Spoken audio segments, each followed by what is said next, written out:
We've got 50 in the room, so we'll go ahead and get this thing started, and I'll point my microphone. Oh, life can be so complicated. A lot of people here already. Cyberdoc, Padre, blah, blah, blah. Of course, Daniel Kester's here. We can start any time. He asked if the Canadian robot lady, Heather, will be here. She will not. I've already checked in with her. Hobie Jackson's here, as Idris Taylor. Sometimes I listen to myself, and retired Butcher Boy. And a cast of thousands. Well, a cast of 55. Mark Miller, Alethea. Several people asked me about the new chicken I got on the set, which is on the left-hand side from your viewpoint.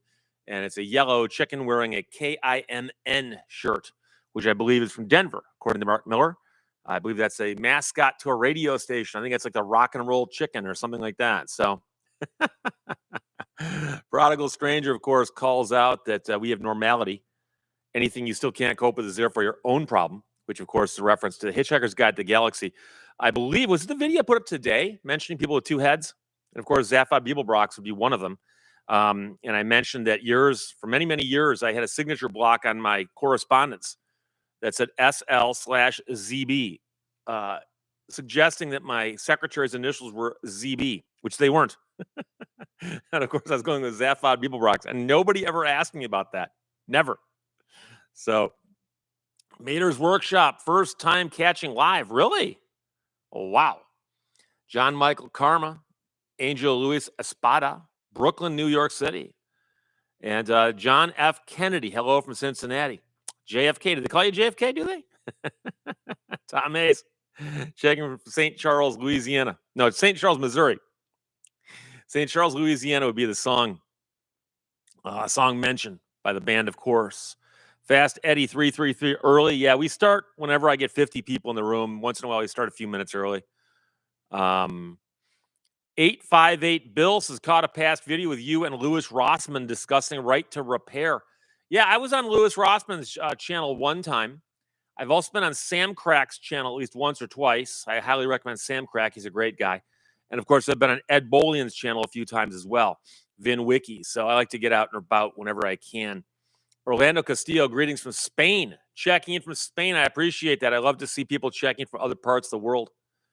Lowface, Limerick, Ireland. And did you guys invent those things?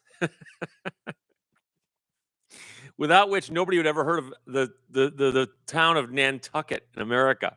There was a man from Nantucket.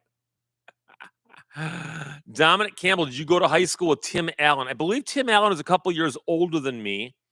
And he lived, I believe, about 3 miles from where I grew up. I don't know exactly where his house was, but I know what neighborhood he lived in, and did not go to school with him. I think he may have been the same age as one or two of my brothers, but I'd have to double check that out, like as to which brother was closer to him if they weren't in the exact same grade.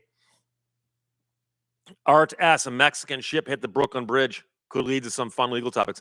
I simply saw the footage of it that somebody posted on TikTok, which, of course, the internet can reduce things to just little clips, you know.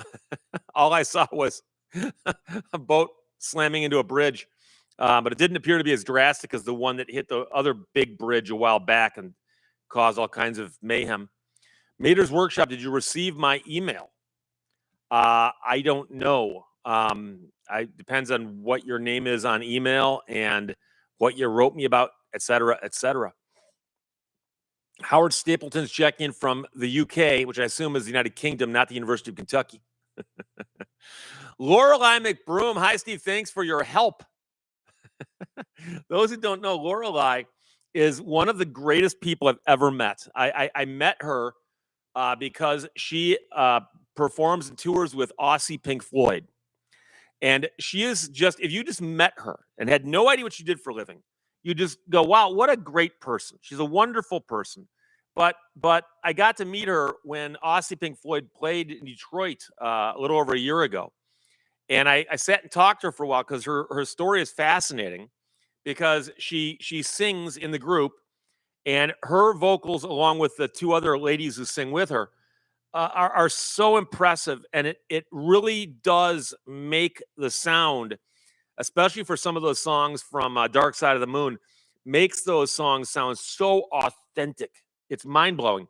but she also has some great stories about other people she's toured with. And I asked her some specifics. She said, "Well, I've signed an NDA." So I respect that. But Lorelai is a fantastic person. And I've also talked to her when I went to England in November and saw the band perform twice. And then I got to hang out at the after show party at Royal Albert Hall and had a great time there as well. So thank you. Thank you for all your help and the great shows. By the way, I will be seeing you guys in concert very, very shortly. Chris Tope is checking in from Rochester Hills, where he's headed. Okay. Don Smallberry says that he's learned a lot from my videos. YT Sparty, how about those Tigers? Detroit Tigers right now are on a roll. On a roll. Now, Detroiters have learned to be very, very skeptical of things, but the Tigers every now and then do pull one out. 1984, I was at Game 5. There you go. MHO8 some clouds and 290K in Denver. Tom Redmond's checking from Hillsdale, Michigan. Hillsdale, Michigan. Lowell Riggs, I saw the new Final Destination movie. It was nice to see it. I have not seen, I've not seen any of the Final Destination movies. That's just a franchise I've somehow missed. I'm not really into the horror films. So, Mexican Spec, good morning, Steve. Good morning. And I've also got my green hefty cup today. If we break into the water, that's what I'll be drinking it out of. Boomer's checking in from Utah, where it is 11:01. Although I don't think it's AM. Oh, yeah, I guess it would be AM, isn't it? It's PM here. I'm sorry. If I didn't laugh at myself, I'd be much less amused. Uh-oh. Alethea's jinxed us. Is it your headphone mic that's cracking a bit? Well, I'm doing everything the way I always do it, so I apologize. Lorelei McBroom, thanks for your kind words and for helping Miles. Hey, anything I can do. Anything I can do. Rudy's checking in. MHOH says the Broncos may win more games than the Colorado Rockies this year. I've heard the Rockies are skidding really badly. Oh, boy. John Michael Karma says in 84 he was at Game 5 also. Really? You know, I mean, that place was rocking. I talked to somebody else who was there, and I don't think they were in the bleachers. I was in the bleachers, but they were on the field after the game and throwing grass up into the stands, and I got a chunk of grass that I had for the longest time. John F. Kennedy says your videos are not only informative, they're amusing as well. Midwesterner checking in from mid-Missouri. John Diamond, thanks for showing the great state of Michigan. I live outside Seattle now, born in Bay City, and I miss Michigan. Well, I've been to Bay City many times, my friend. I worked for a while in Saginaw, not far from there. I've been to court in Bay City many times. I've had clients up there, and I love the entire state of Michigan. So there you go. AKY 115. What law school did you go to? Southwestern University School of Law in Los Angeles. I graduated in 91. They have a 2-year law program designed to be done in 2 years. You're in and out in 23 months. And it's a grind. And the pass rate, graduation rate is like 50%. And I just said, I'm going to roll the dice. I think I can do this. Cyberdoc says the audio sounds clear at his end. So there you go.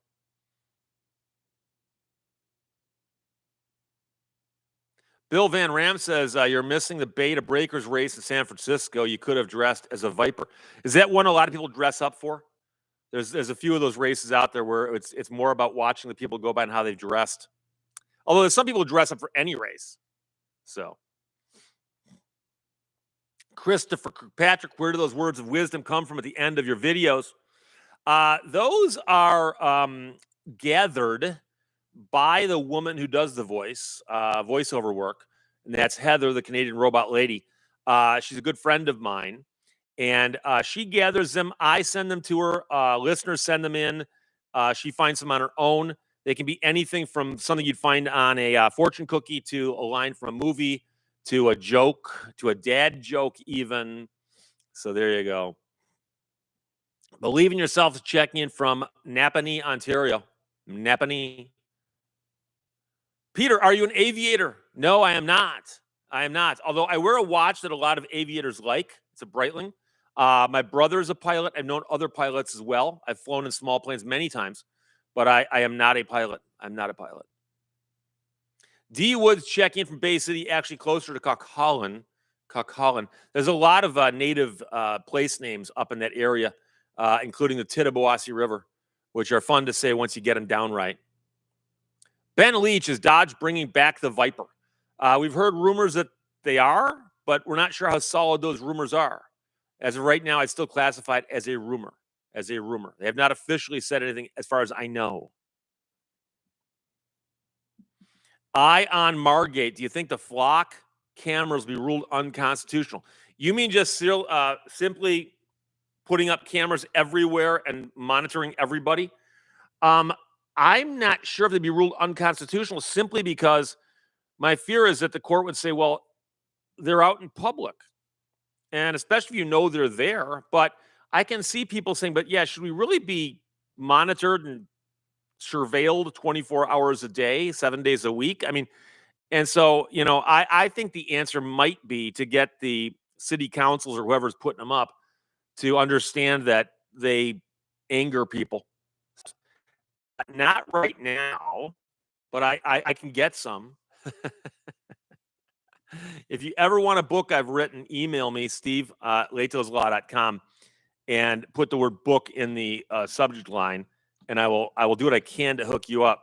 I've told people, however, that I've got a moratorium right now on doing the Turban Car book because there is an update to the Turban Car book right now that I'm literally working on right now. In fact, earlier today, I was working on corrections for one of the drafts of one of the things. I write it, send it to the publisher, editors clean it up, send it back. Back and forth. It's a game of ping pong.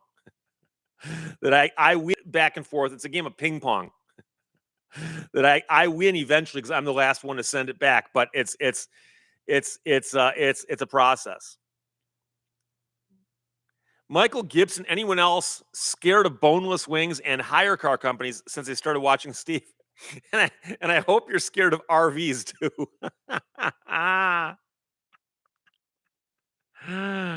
Boomer says they've already got flock cameras with respect to they got Ring cameras. Yeah, but Ring camera, I put it up on my own property to view my own property. Now I know some people say, but many places the camera's also filming the street, and the police will come by and say, "Hey, can we look at your Ring camera?" But that's a little different. But I get that. I get that.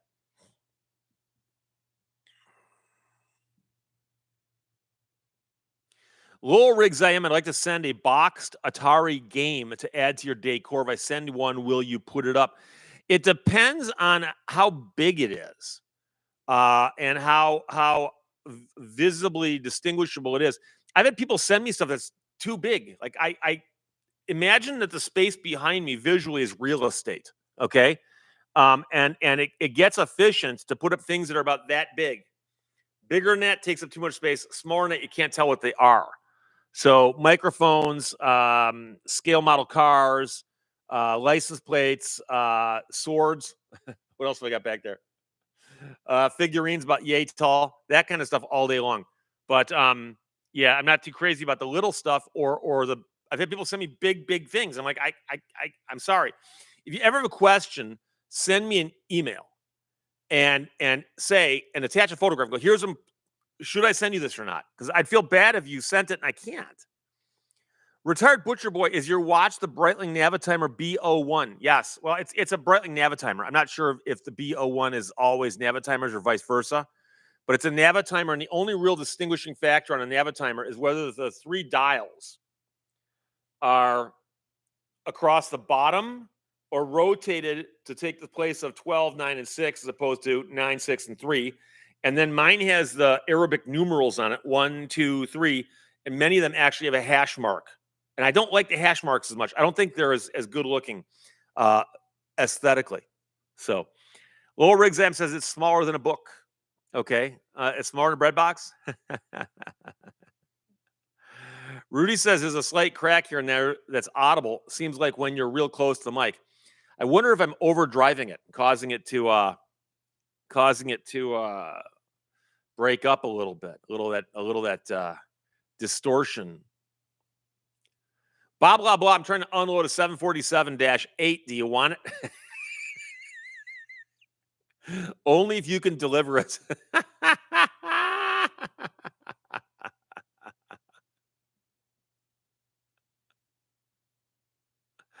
Totes Walker attempting to reinstall Windows 11. Nightmare. Oh, I'm sorry. I'm sorry. Malware. How many other problems do y'all want to hear about? Oh, boy. Little rigs I am. I appreciate your explanation. John F. Kennedy says the problem with the speed cameras that are not operated by cities, counties, or states, but by private companies, which do not have state authority to impose fines. Well, no, I get your point, and that is a problem that I see too.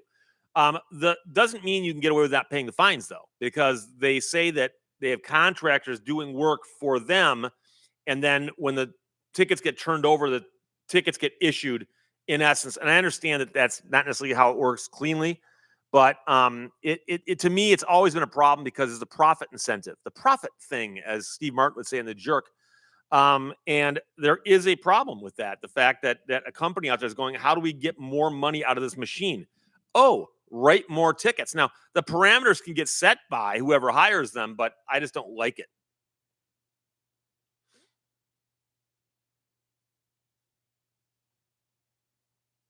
The prodigal stranger says I'm going back to Windows 3.1. My favorite was Windows 95. I used to tell people that running a Windows 95 machine was like trying to sleep in a house that you knew was on fire. Because it was crashing all the time. Daniel Kester, I've got an extra torque wrench. Is that what you're talking about? Torque wrench? That's okay. Just general tools. I don't, don't really have a need for them. Lowell Riggs, I am. Any thoughts on the upcoming Naked Gun movie? I've only seen little bits and pieces of it, but I love the original franchise. Also, the Airplane movies. I like them too. So I don't know. We have to see.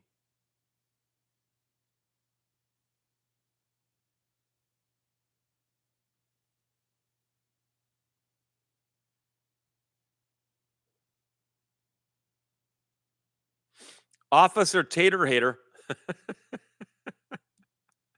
Which I assume that's a legal position someplace, right? Can you do a live chat with Southern Drawl Law? He's a former cop and attorney. I'm not familiar with him. I'd be happy to talk to him. I don't know about doing a live or not, but I don't have the technical capabilities here to do that. And I also would not even try to do that simply because my internet connection is too shaky. My Windows, my internet connection is about as stable as a Windows 95 machine was before they replaced it. Oh.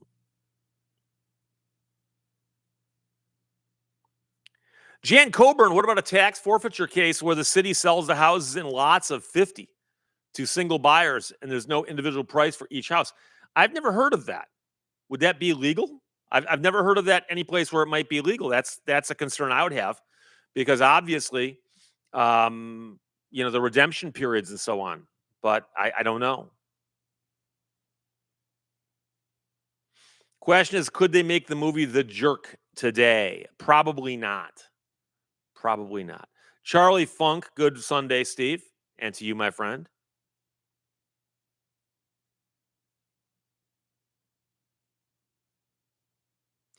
Dreamland allergic to BS says, oh, yes, Steve and Southern Drawl Law would be awesome conversation. Is this somebody with a heavy drawl? maybe we couldn't communicate. You never know. What we got here is failure to communicate.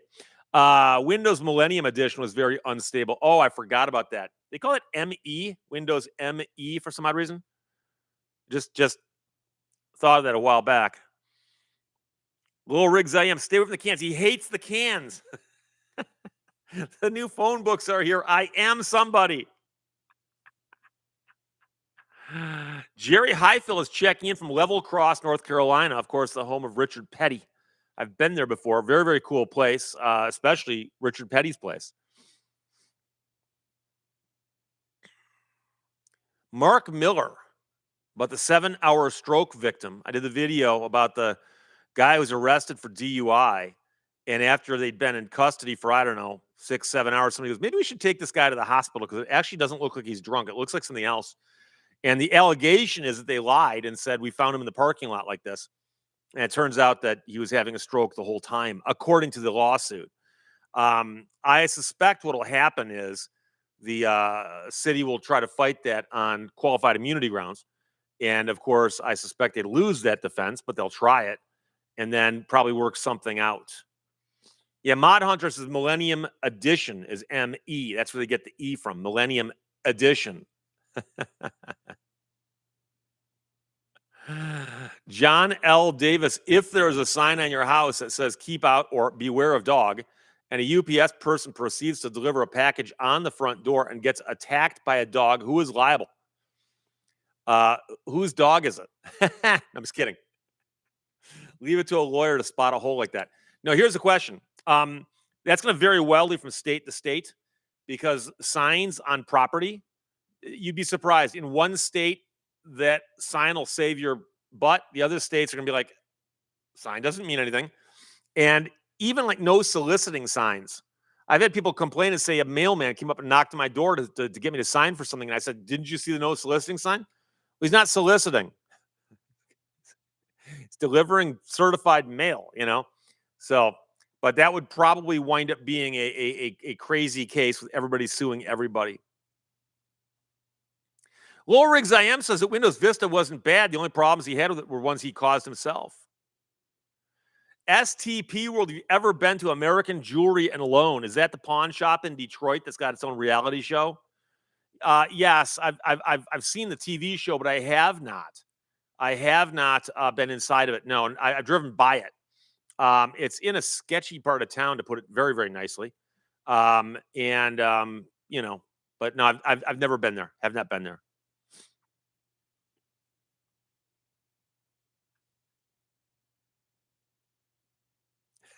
Bart Sanders paid the order of Iron Balls McGinty $1.09.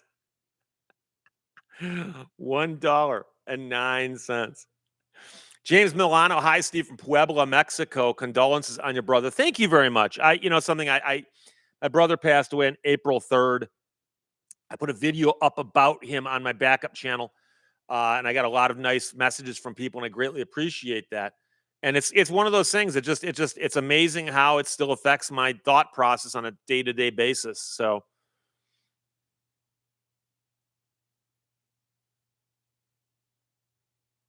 Toad Walker, I've driven by the pawn shop in Vegas. Pawn Stars? They had a tow car and nowhere to park.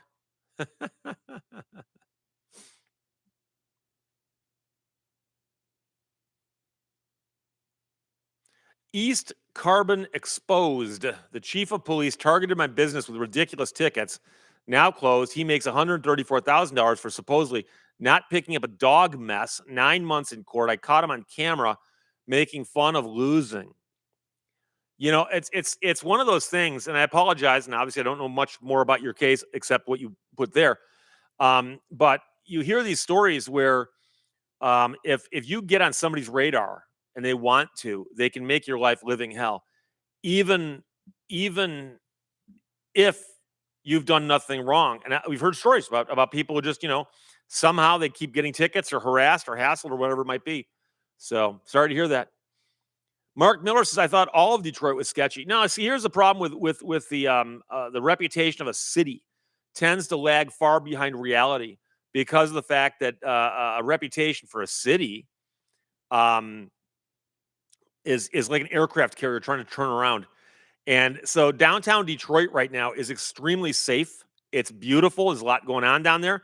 I go down there all the time. I see shows all the time. There's a stretch of Woodward Avenue in particular that starts at the Detroit River and heads, through and then out of town and runs up into Oakland County and beyond, and not beyond, but it runs up to Oakland County. And that's the Woodward Dream Cruises on Woodward Avenue. And Woodward Avenue, 30 years ago, the whole stretch of it was blighted. And they've been fixing it up slowly, block by block. And now There's the Fox Theater and Fillmore. There's all these different theaters. I see shows down there. And of course, Comerica Park is right off of Woodward, not that far. And I've been on there so many times lately, and I never feel unsafe ever. So it's actually a big deal. Now, don't get me wrong. I can find you a section of Detroit where you wouldn't want to get out of your car, but that's different, and that you don't have to go through that. And so a lot of times these things start tipping, and they start tipping one way or another. And right now things are tipping towards the better in Detroit. THNKLAA, Thinkla, the man, the legend, Steve's live again. What a great day. Well, it's a Sunday. Toad Walker, I didn't say safe, just sketchy. I always thought that sketchy meant kind of unsafe, questionable, iffy, that kind of thing.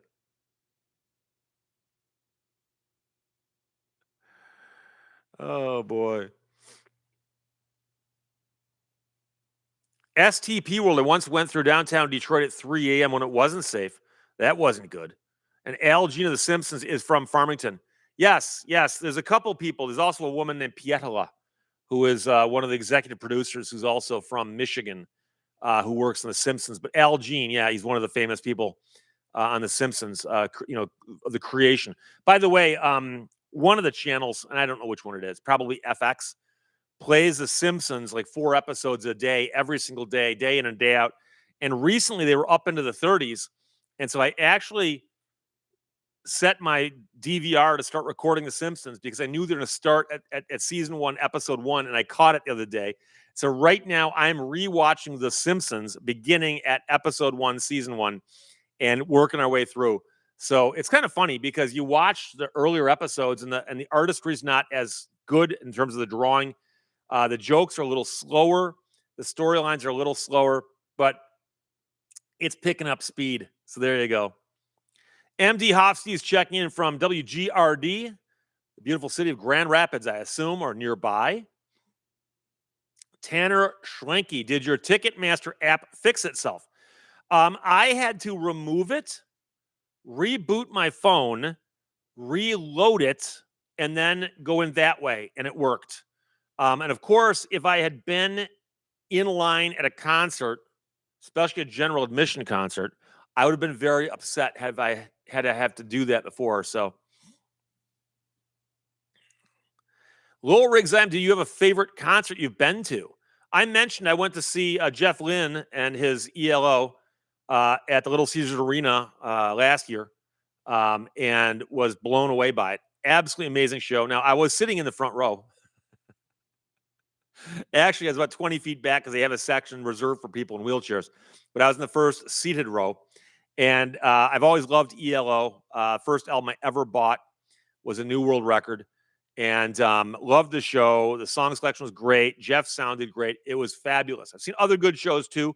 I saw Elvis Costello on his tour promoting Imperial Bedroom, which is one of my favorite albums of all time. And he did a great show then, too. So I've seen quite a few good shows. But if you said pick one, I'd pick the ELO, Jeff Lynne's ELO. So the Prodigal Stranger remembers The Simpsons on Tracy Ullman. So do I. But the weird part is I remember watching Tracy Ullman and seeing The Simpsons shorts. And when somebody said they're going to make a regular cartoon out of this and it'll be a half hour once a week, I actually thought to myself, can they sustain a half hour? I didn't realize how funny those guys were who were behind it. So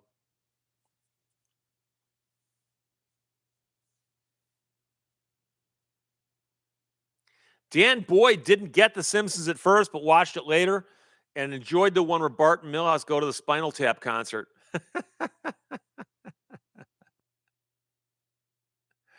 Howard Clegg, ELO, is a bucket list band for me. And of course, he's got the thumbnail of Dark Side of the Moon's,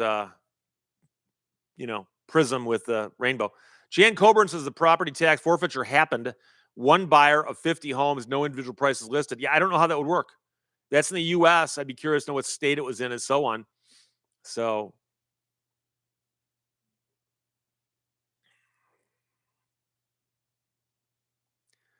Padres is The Simpsons season 2, episode 9 is on FXX now.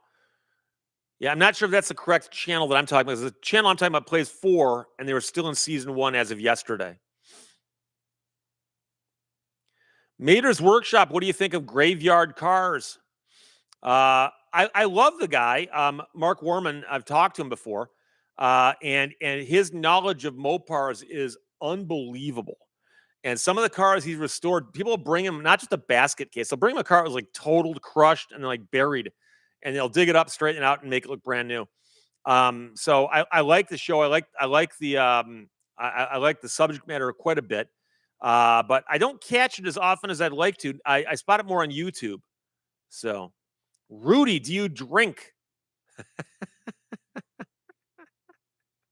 This is one of those questions that the fans who are really deeply into my show have been around for years would know the answer to. I rarely drink. Rarely. I'm not against it religiously or anything like that. I just didn't grow up with a taste for alcohol. So I will tell you that I had 3 beers last year. 3. And they were all within the same week, which for me was crazy. I was a drunkard that week. But I went to England, and I asked my friend to take me to a pub. So David took me to a pub, and when we're there, I'm not going to go, I'll have a Diet Coke.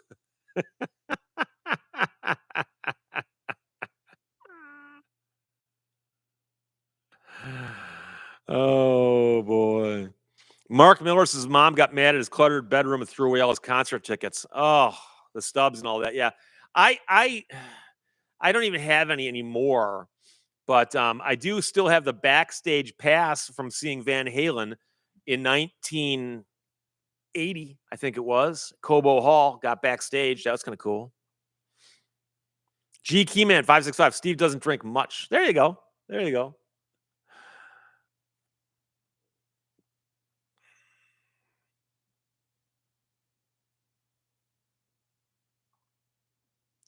Believe in yourself. Was shepherd's pie consumed in the pub?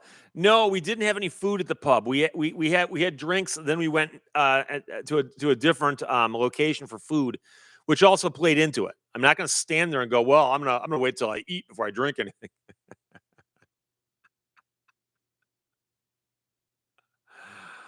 Oh.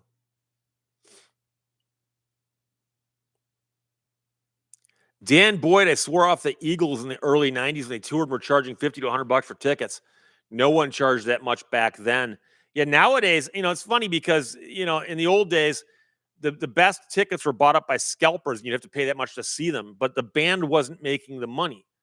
And so nowadays, some of these bands have deals with like Ticketmaster and so on to have surge pricing, and they'll get whatever the prices can support. And I'll pay more money for a good seat, and I'd rather have it go to the band. So there you go. Victor Swenson, if I drink based upon taste, why would anyone choose alcohol? Well, people ain't drinking alcohol because it tastes good. They're drinking it because it solves their problems or at least makes them forget their problems. Mark Miller had the first USFL championship game played at Mile High Stadium. He's got the tickets for that. Are we talking about back in the 80s? Like the Michigan Panthers and so on? Oh, boy. JR, don't worry, Steve. I got your back. I drink enough to cover your end. There you go. What I don't drink, JR, I'll drink. Mod 142 says usually the venue sets the price. There are some situations now where the bands have said to the ticket vendors that you can do the surge pricing as long as you split it with us, and that is charging more for better seats. So nowadays it's impossible to know what's happening because that whole thing's a mess anyways.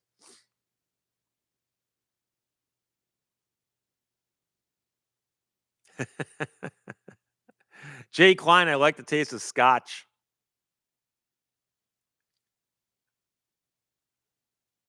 Bob Blah Blah says I drink because it's less filling. It tastes great. It's the one thing I never understood.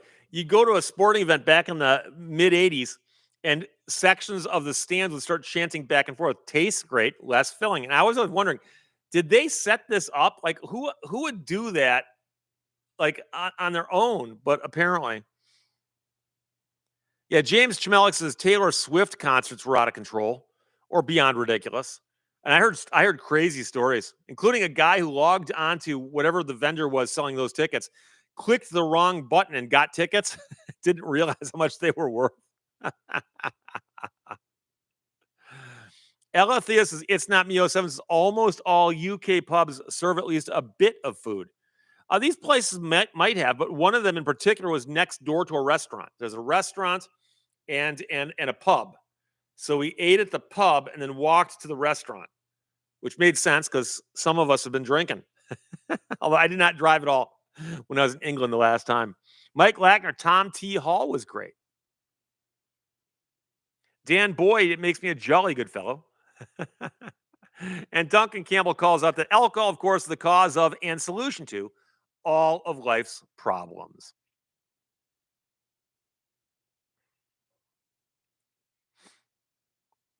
Robert Terhune, the Eagles' hell freezes over was $35 in the 1994 Blockbuster Pavilion, San Bernardino, California. And is that their farewell tour? 31 years ago.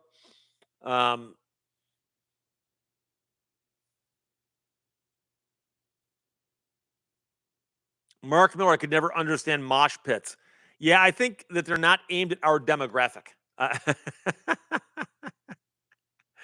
remember watching one of the Woodstock revivals. I forgot which one it was. There's the two revivals, and they're kind of wild and out of control. And watching the mosh pit at one of them going, like, you can't get within 100 yards of the stage without possibly getting hurt.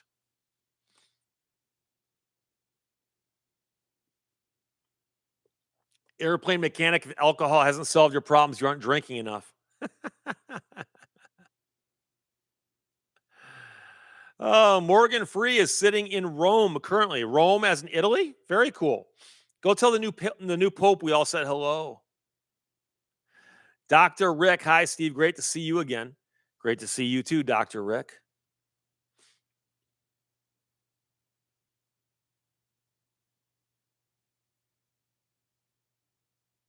MHOH says mosh could be an Olympic sport. And what is it? You just do it till you're the last person standing?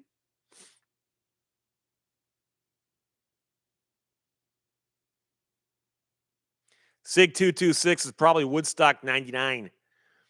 Yeah, because Woodstock 94 was a little more behaved. Wasn't Woodstock 99 the one that was on the old abandoned Air Force base?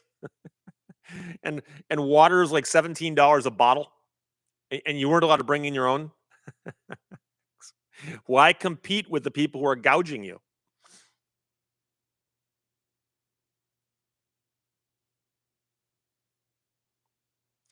Ella says try being in the mosh pit at a Madness gig. I can picture that be energetic. I'm reading right now the autobiography of Jules Holland from Squeeze, and of course, his own TV show. And he's talking about the early days of the band, and they were touring at a time when it was considered fashionable to come up to the edge of the stage and spit on the performers.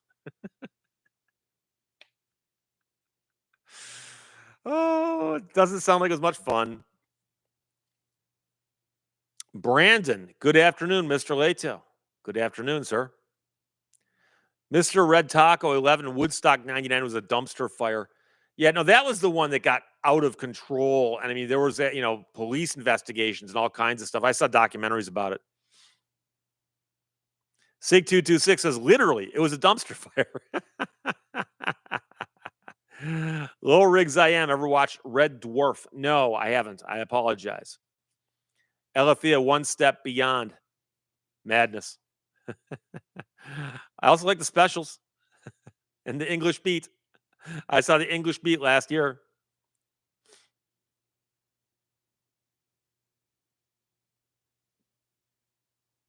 Morgan Free says, I didn't realize before today that the full saying was when in Rome, do as the Romans do. What did you think it meant when they said when in Rome? Just go nuts? Chuck Whitehead, keep my dad in your thoughts. He has prostate cancer. Is that a recent diagnosis? Sorry to hear that. Buck Shots, what's your take on police qualified immunity? Gee, I don't know.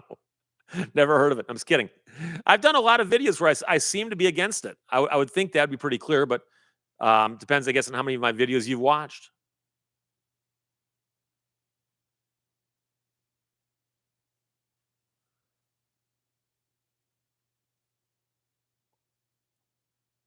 Cyberdoc, my girlfriend held onto my belt from behind as I fought our way out of the audio slave mosh pit.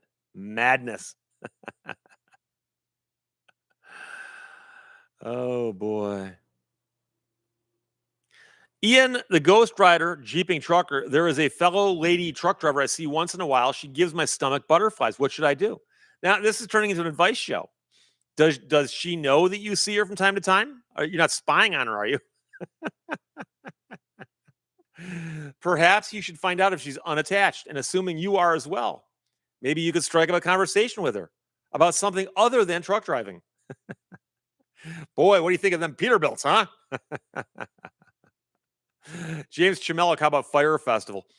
Fire Festival is more of a dystopian thing.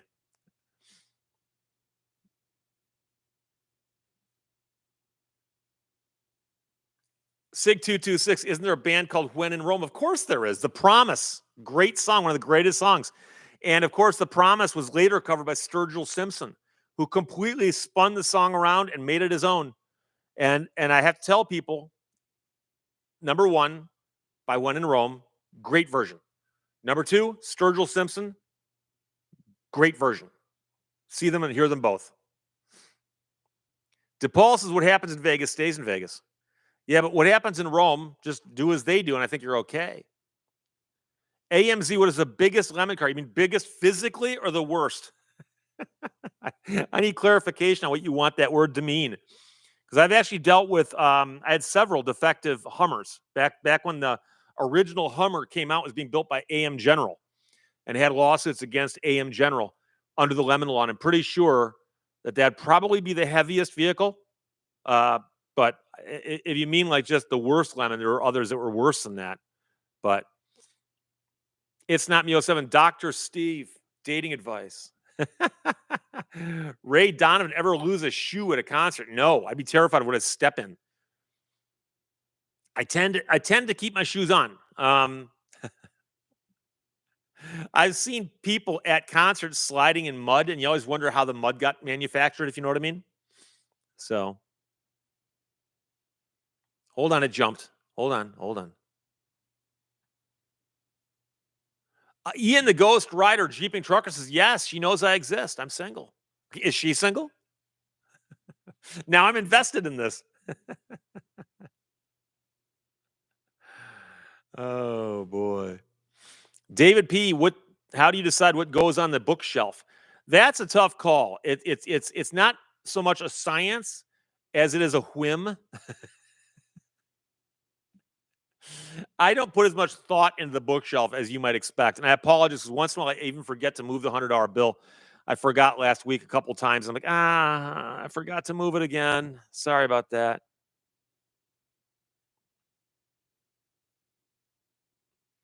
Jason Brindamauer, Sturgill Simpson is pretty good stuff. I'm not familiar with his other work. I listen to one or two songs, but I generally, I know he's outlaw country or whatever. I'm generally not a big country fan. And somebody sent me the link and said, but listen to what he did to this song. It's amazing. It's absolutely amazing. And by the way, if you tune in here for music advice, don't get upset if you go look at the song and you don't like it. I've gone and looked at songs I've recommended before, and underneath it'll say, who's here because of Steve Lehto? Because quite frankly, his musical taste is horrible. Okay. I'm a lawyer. I used to be a disc jockey. I'm not anymore. Ian, the Ghost Riding Jeeping Trucker. Just Ian. Half the problem is I'm shy and quiet. Yes, she is single. See, here's what you need to do. You need to go up to her next to me, see her, and go, hey, there's this guy named Steve Lehto. And he's got a channel on YouTube. You need to watch his videos or listen to his videos. And if you can get her to subscribe to where you're confident that she'll subscribe, contact me, and I will have the Canadian robot lady record a thing that says, hey, whatever her name is, your friend Ian kind of thinks you're cute. We'll come up with something that's appropriate. And she'll say that. And it'd be kind of like in the old days when you call up a disc jockey and say, hey, can you play this song and dedicate it to my girlfriend or the girl I like? I'll actually get Heather to do that for you. And then no one else will know what's going on except for the people who are in the room right now, which is 347 people.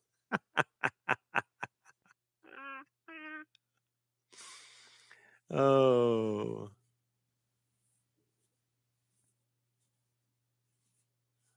Morgan Free says we met a nice couple at a hostel in Pisa, and his father is friends with a singer from The Cure. Robert Smith gave a speech at his father's wedding last year. Wow. Robert Smith's not the kind of guy you'd expect to be giving speeches. I don't know if you saw they're being, inducted into the Rock and Roll Hall of Fame. He's interesting. He's a shy guy. I've seen them perform live, and amazing shows. I love their music, but that's pretty cool. Amazing who you meet when you travel. Sean M., have you ever gone crowd surfing? No. I always thought that to go crowd surfing, you had to actually get yourself into the mosh pit and convince people to lift you up. And it's usually smaller people than me. Ian, the Ghost Rider, Jeeping Trucker, her name is Kylie. Kylie. Okay, so Ian, you have to send me a note when you think Kylie might be listening, and I'll see if I can make this happen. Invite me to the wedding.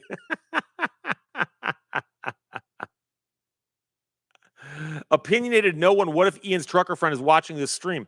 I don't think she is. I just don't think she is.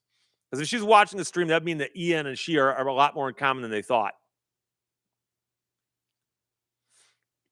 Mod Hunter 42 says drive-through chapels are also a thing in Vegas. Yeah, I think I've heard that. Las Vegas has taken the dignity and sanctity of marriage and weddings and ground it down to basically zero. Ian the Ghost Rider, I will email once she does. Please do.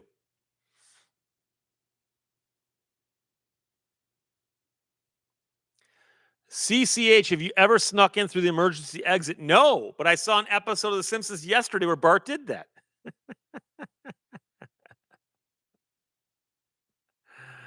The Prodigal Stranger, my uncle married his third wife at the Chapel of Love in Vegas. Did Elvis preside? You know, the tricky part's not doing your third marriage there. It's convincing your young wife or your young bride for her first marriage to do it in Vegas. That's the tricky part.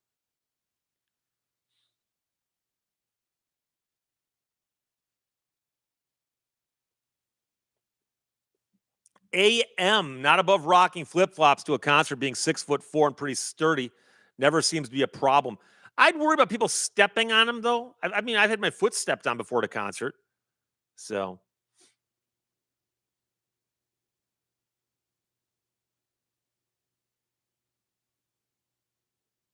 John Broomer, enjoy your show. Thank you. Dan Boyd, we have beer and wine drive-throughs in Ohio, but no hard liquor, which I'm aware of. There are a couple drive-through stores I know of in Michigan, in Ann Arbor, but I don't know if you can drive. I mean, I think you can drive through and buy stuff, but you can't like drink it, right in the car. Just the fact that you can buy it. All they're doing is they're saving you the trouble of getting out of your car. Scotty, what would your younger self say if you went back in time to let yourself know what he was and is to become? Oh, he'd go, "Who are you, old man?" No, I'm just kidding. The most interesting question is what you'd go back and tell yourself if you actually could. And believe it or not, I know this is not going to sound necessarily that earth-shattering. Most people assume that you're going to go back and tell yourself, like, work harder. You're going to, no. I would have told myself to stop worrying about what other people think. And I would like to go back really, really young to like second or third grade and say, hey, by the way, these other kids in school, what they think of you, don't worry about it. And, that would have made a big difference in how I felt about school, for instance. So John Zablak threw up at a Dead concert. Was that caused or compounded by any substances or perhaps the atmosphere around you? Daniel Kester, my wife and I got married at the Chapel of the Bells in South Lake Tahoe. Okay, I've never been to Tahoe. I've been to Vegas a couple times, but not to Tahoe. MH08 open container was legal in Colorado until the early 90s. Yeah, there were always a couple states where they We'll let you go get away with crazy stuff like that. Original Childhead in Ann Arbor, I only knew of the one off of Main downtown. That service has been gone. I thought there was another one, but I could be wrong. Because there is the one on Main right downtown, but I thought there's another one out of ways a little bit. The question is, were they outlawed or they just fell out of favor because they're not popular?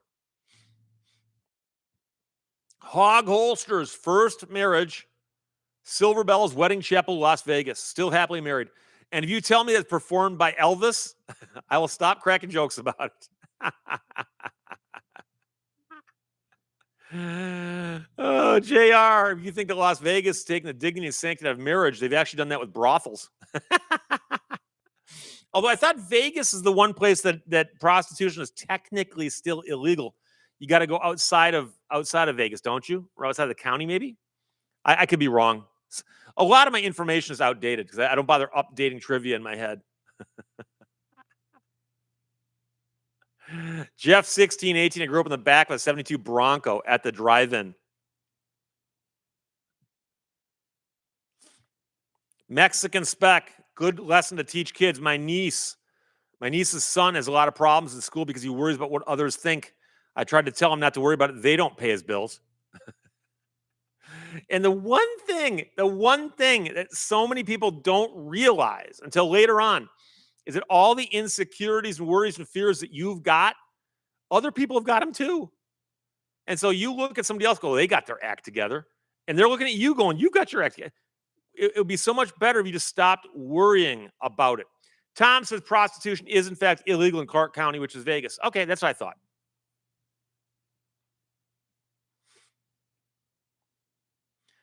Eugenio Vasquez says, I saw Rush in Concord, California, when they played Limelight. An old fart behind me got angry and wanted to fight. Have there ever been any fights at a Rush concert? Almost any concert where people might be indulging in alcohol or marijuana, you might get fights. I've seen fights at some really strange concerts. I once saw a guy who was so drunk that he started fighting with somebody, and the bouncers went and grabbed him, and they were hauling him out. And he kept fighting with them where they were pummeling him and hauling him out. It's a Beach Boys concert. I'm not making that up.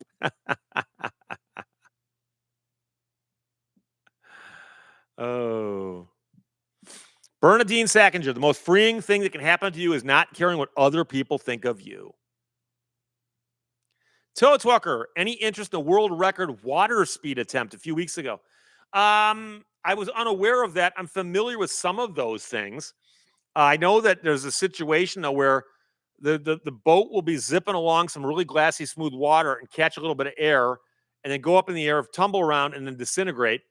And I have to suspect that doing a land speed record is safer than a water speed record. But I could be wrong on that. And I know that there have been a bunch of these ones involving water where people have died in the attempt. And I know some people have died in the attempts on land as well.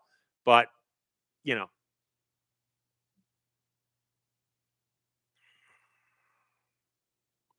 Mr. Red Taco says the song Kokomo gets people riled up.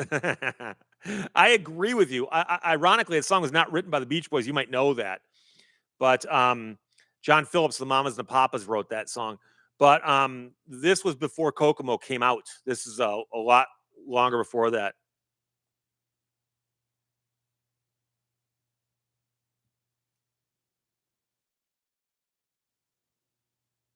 Jerry C., ironically, you cannot convince a drunk that they are, in fact, drunk.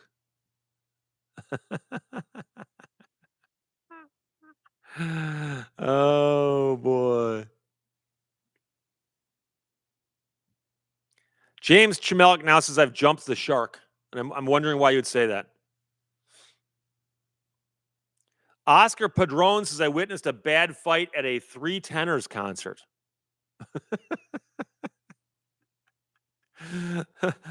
It's like seeing a fight at an opera, right? The only fight should be on stage.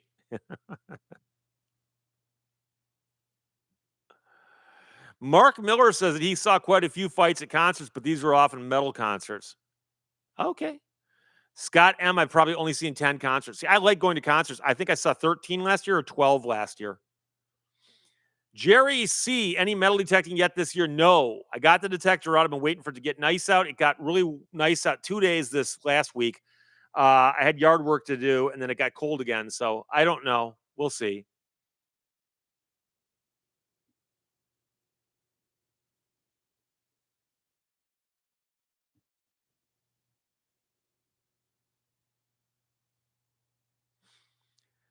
Tom was at Roberts Stadium in Evansville.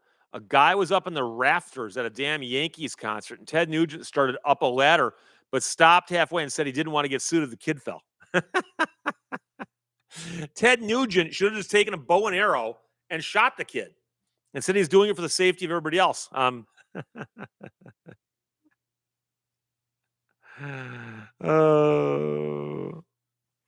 AMZ, what is the most disappointing concert you've ever been to?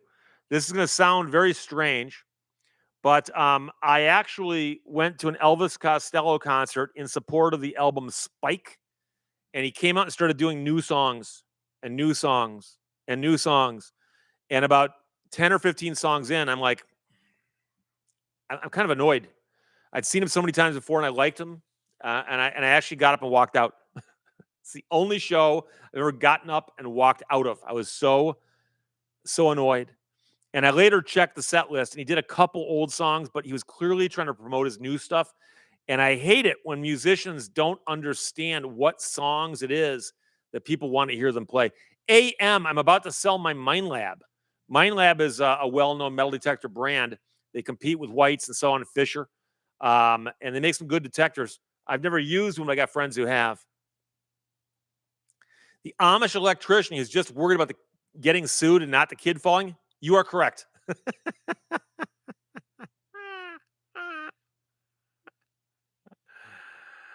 Leo the Nomad, when did young Steve Lehto decide to become a lawyer?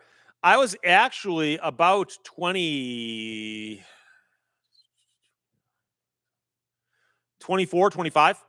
It was kind of late in life. And I had a friend who became a lawyer, and he goes, "Why aren't you a lawyer?" And I said, I don't know. Sean M, where do you go metal detecting?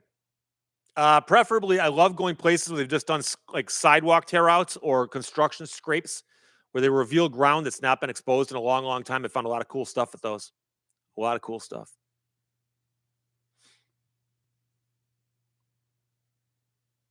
Sometimes I listen to myself. I walked out on Diamond Dave when he toured with Sammy Hagar. Dave was awful. I saw Van Halen twice with him as the lead singer, and he put on a great show, but he's with the band, of course. And in later years, it seemed to me that he may have had an ego.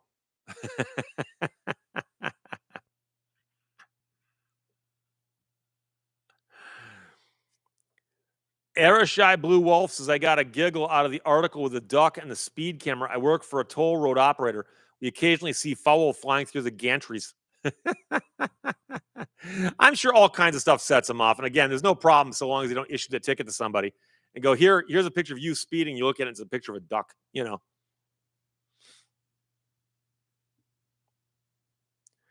Tom says the Costello concert sounds like part of the movie A Complete Unknown, where Bob Dylan wanted to play all new songs while the audience wanted to hear the popular songs. And I actually understand that a little bit more because there was a time when Bob Dylan shifted hard and he stopped being this troubadour with an acoustic guitar and suddenly started rocking and rolling. And that upset a lot of people. And I've read, for instance, the book by Robbie Robertson, who was part of Dylan's backing band called The Band. And he describes what it was like going on stage because Dylan would do half the show acoustic and half the show with the band. And the acoustic part would go really, really well. And then once the band walked up, people were throwing stuff at him. And it's like, wait, these people paid money knowing he's going to do half the show electric, and they start throwing stuff at him. Sean M, what's the most expensive thing you found metal detecting? I've done a video on it. It's on one of my channels. Google on my channel, look on the search bar for buckle, Buckle. I found a belt buckle that I sold for $16,000. And it was a Civil War belt buckle that I found at a sidewalk tear out. So David Peterson ever done any metal detecting around old railroad depots or former depot locations? The biggest problem is that a lot of railroads have got stuff near them that mess up the detector. So there's tons of scrap metal near almost every railroad you'll ever go near. Stuff flies off the trains. I don't know if it's wearing off the trains or what, but there's little pieces of scrap metal everywhere. And every time I've gone anywhere near a railroad bed, new or old, I've gotten so much interference from other junk I gave up. So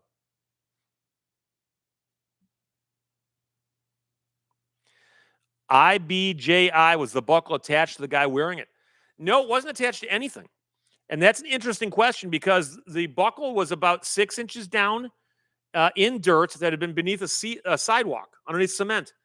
And I suspect that somebody brought it back from the war as a souvenir, was carrying it, and just dropped it in the dirt, and someone stepped on it or something, and then it sank a little bit. So, Richard Terhune, in Nevada, we have tailings from old mines to metal detect. Yeah, you can also do that here in Michigan for the copper mines. But again, there's copper everywhere, and it's not worth that much. Stop spam and M. Do you have to get permission to metal detect on sidewalk tear-outs and the construction sites? It depends. If it's public property, no. Private property, yes. I've walked up to a guy who was scraping a site to do some construction work, who was the owner of the property. I said, "Do you mind if I detect here?" And he goes, "No, go right ahead." And I found some pretty cool stuff.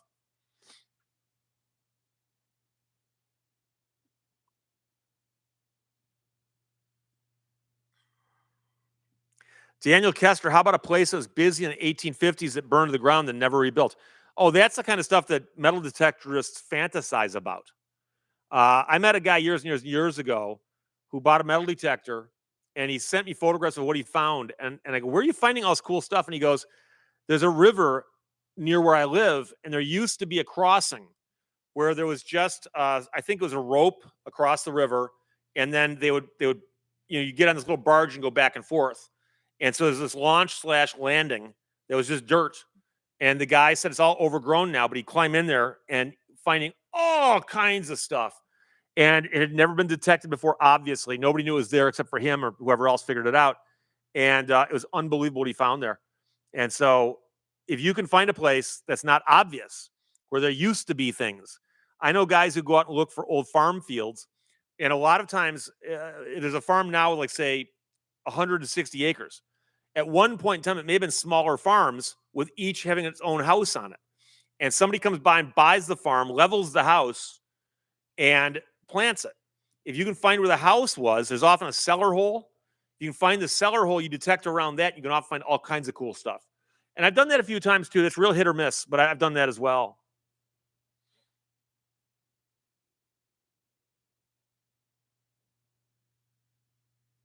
Daniel Kessler says, I found a couple gold coins where that town was. Gold coins are valuable, my friend.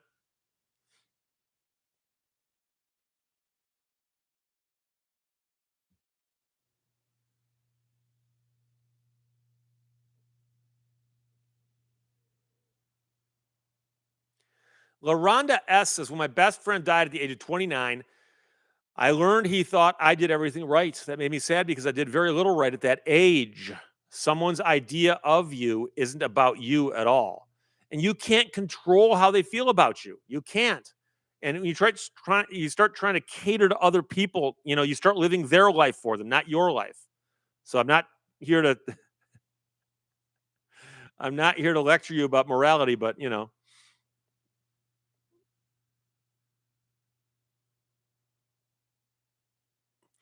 Old Paint 71 was the find that you thought was the coolest. That's a tough call. I found some really neat old coins. I found an 1837 half dime, silver 5-cent piece. I found a 2-cent piece in Michigan. I found 4 large cents. I found a seated Liberty half dollar. All very, very cool coins. I like the belt buckle too because it was worth so much money. But I sold it because to me, it was worth a lot of money. But in my mind, I'm going, who'd pay? If you're willing to pay me that much money for this belt buckle, it's yours. Jason Brindamar, I live in a 1947 house. I'm still looking for the Honus Wagner tobacco card in the walls. Yeah, I've metal detected every house I've owned for the last 25 years. And it's amazing what you can and cannot find. It also depends how many children live in the house. Homes with children tend to have more coins lost in the yard, I think, than adults. So Mustang MG05. I had a house in Pinconning that was built on a cattle farm. My dogs are always digging up bones and cow skulls, but no gold. I did some work on a house a couple years back, and I had a cement wall that the foundation went into the ground, and I had a sledgehammer out because, of course, I did. And I'm beating on this thing forever. And my friend goes, "Hey, Steve, I'll come over with my tractor. We'll dig up a spot on both sides of the wall. We'll lay it down, and we'll put dirt over the spot." I said, "Great." He comes out there and he starts digging. He goes, "We got a problem." I go, "What's that?" And he pulls the thing back. And I don't know if it was a cow or a horse, but we hit some big bones, but they were not human. They were not human. And now I feel bad, and I go, "Yeah, fill it back in. I'll take the sledgehammer back to it." But yeah, if an animal dies and it's harder to move, it might be easier to bury. So Scott M., my grandfather found an Indian head penny on his addition footers. Very, very cool.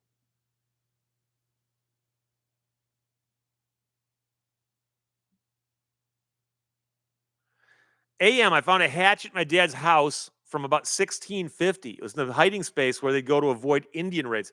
That's pretty amazing. If the house dates back that far, that's quite some time, as you might gather. That's the kind of home where a guy with a metal detector would go crazy going over the yards and stuff. Jeff Massey, public beaches. Yeah, a lot of people do that, and that's the problem. There's always people at public beaches. If you go in the off season, you might find something. You also want to go out in the water a little ways. I never got into that. And they're obviously you're looking more there for jewelry than anything else. And I know people who found some very, very nice jewelry doing that. Jason Brindamar, is there a brand of metal detectors that you would not recommend? Well, I always use Whites, and the problem is that Whites went out of business. They went out of business during COVID. They're an American-made company. So I would just recommend sticking with a major one, like Fisher, Mine Lab. There's a couple others, Garrett, Tesoro. But again, you're gonna have to spend some money. Don't spend $50 on a metal detector at Walmart and go, "Hey, I got a piece of junk." What'd you think it was?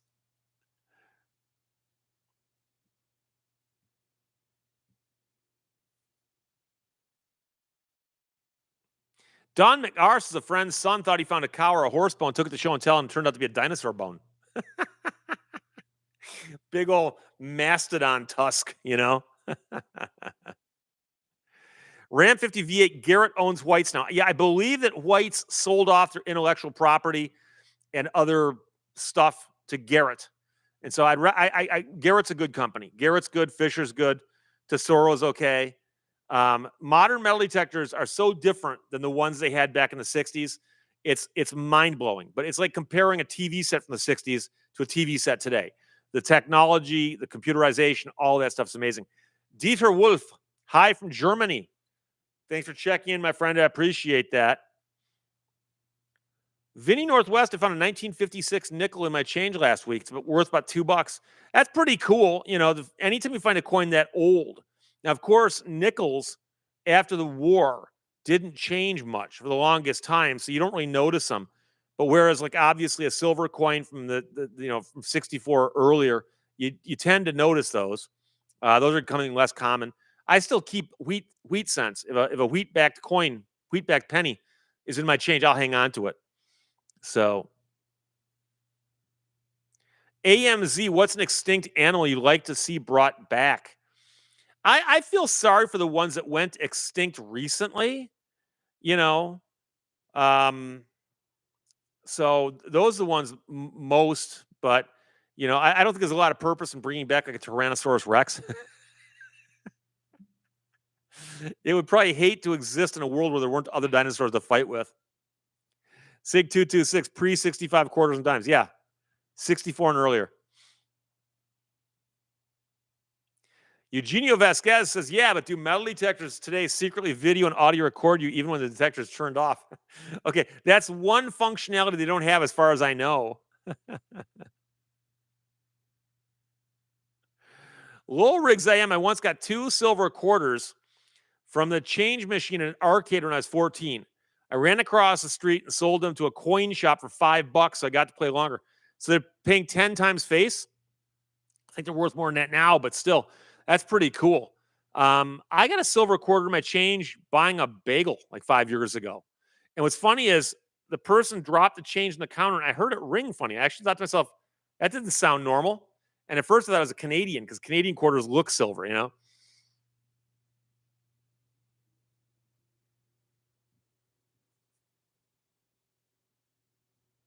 Sheldon Fiddler is checking in. Thank you. Jerry C's waiting for 1909S VDB and a 55 double die. Those are the 2 coins we're always looking for as kids. That and the copper 43, which would be worth tons of money. Turns out there's a bunch of them out there. Dan Boyd, what about saber-toothed tiger? Well, like a typical tiger. How about a dodo? How about a big old flightless bird? Standard deviation, what's a 1943 penny worth? If it's copper and good condition, it can be worth a lot of money. At one point in time, there weren't that many known, but there are a few more now. Vinny Sluga, hello, Steve. It's Vinny. My mom says, thank you for the book. You're welcome. Mark Miller, the speeding duck, was an unladen or laden duck. Well, or was it an African mallard? We don't, there's a lot of things we don't know. Conrad, greetings from Poland for everyone. Thank you. Casey's checking in from North Carolina. I've never been to a Lehto live stream. Hola, everyone. Thank you for checking in, my friend. Oh, North California. Sorry, Northern California. Dodo birds are odd. And interesting, dodo is almost an acronym of odd. Almost.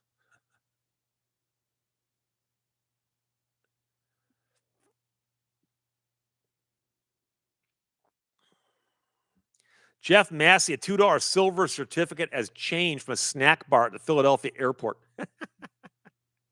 What's amazing about that is you think the $2 bill part would catch somebody's attention and that the blue seal would catch your attention also.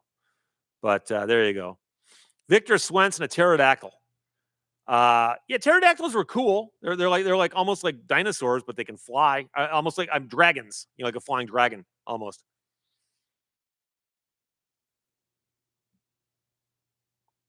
Mark Miller is a big fan of Distant Dream, a band from Gdansk in Poland.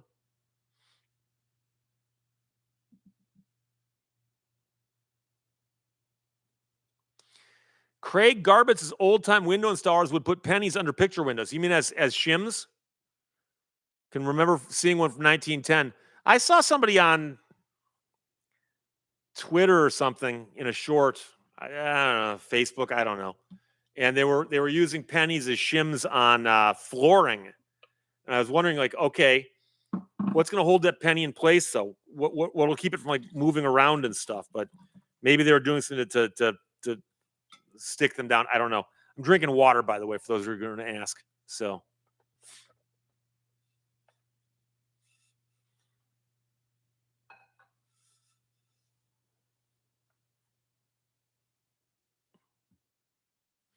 Sean Emmer, the 1976 quarters worth anything with a revolutionary drummer. I don't think so. I think they made quite a few of those, the bicentennial coinage. I mean, unless there's something unusual about it, like it's a mint error, like it's got heads on both sides or something. Oh, Taco Cat heading to Billings, Montana. Any recommendations tomorrow? Never been there, so I'll have to leave it up to the room.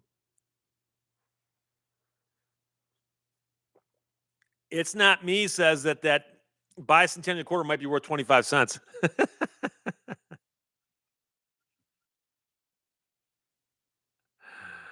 Oh. Ram 50 V8s I've been using pennies as washers is cheaper than buying a copper washer by a long shot. Yeah, and of course, they probably last longer than some other washers might. Jason Brindamar says, I now want to dump out my Absolpure penny bottle. If you're talking about the big Absolpure jugs, is it about $400? I'm trying to remember. I know somebody who used to do that with pennies, and they would then take them in to the bank, and the bank had a counter, and they dump them into the counter. And I think is it $400 pennies in an Absolute Pure bottle? Maybe somebody will know. Larry's dinner just got here. Who is on the new $1 coin? I don't follow the $1 coins. I remember Sacagawea, and that's basically it.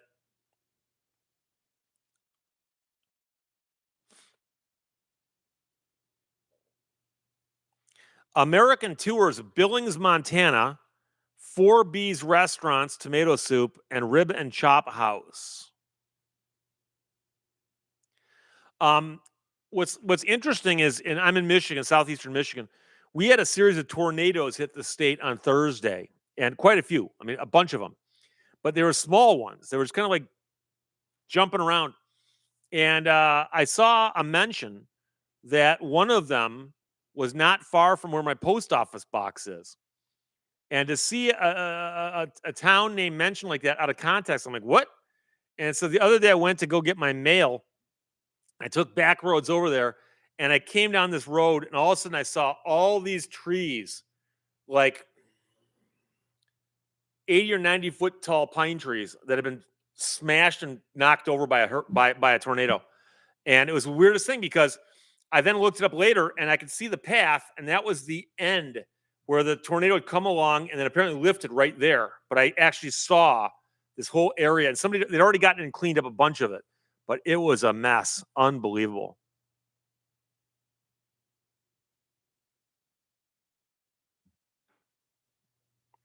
JR wonders what color the cup is today. It is green. It is green. Thank you.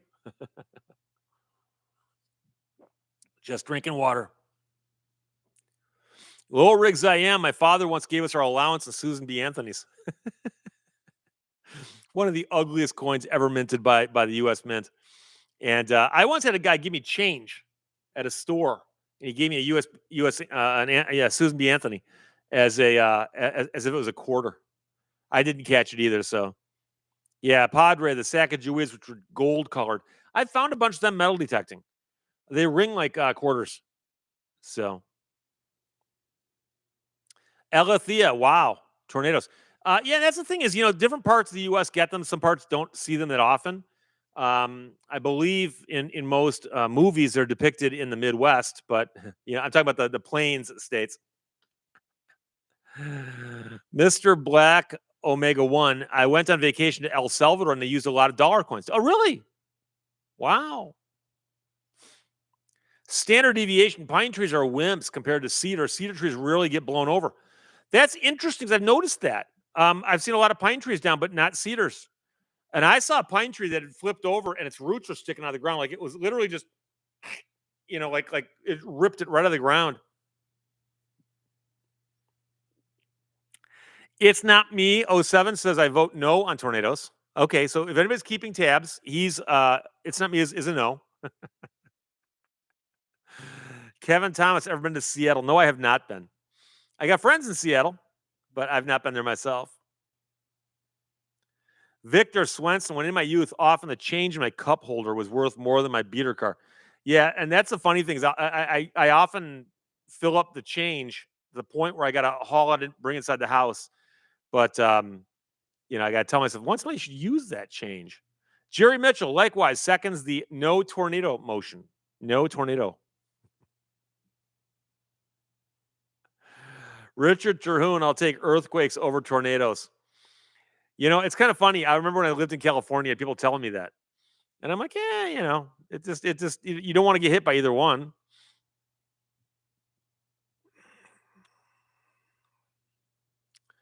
Padre, at least tornadoes are fast moving. Hurricane Helene hit us for 6 hours.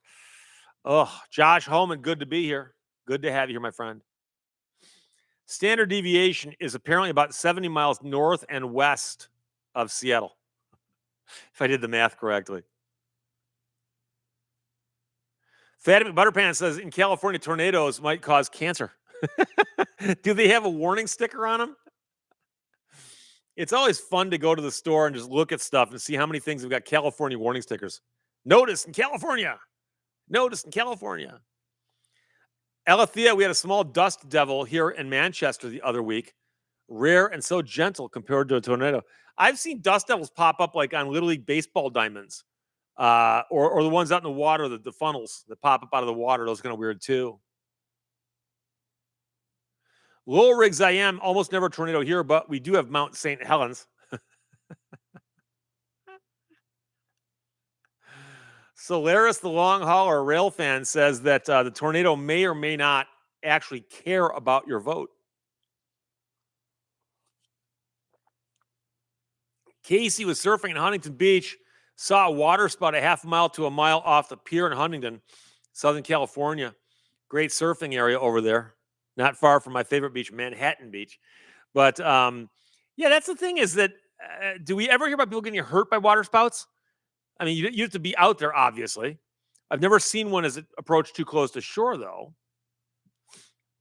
Yeah, Tom Rogers says over time the Sacagawea has turned from gold to an ugly brown. Yeah, especially if they're in the ground. I've dug a few going, what is that? And because they don't have the edge with the grooves in it, it looks really weird when you find them.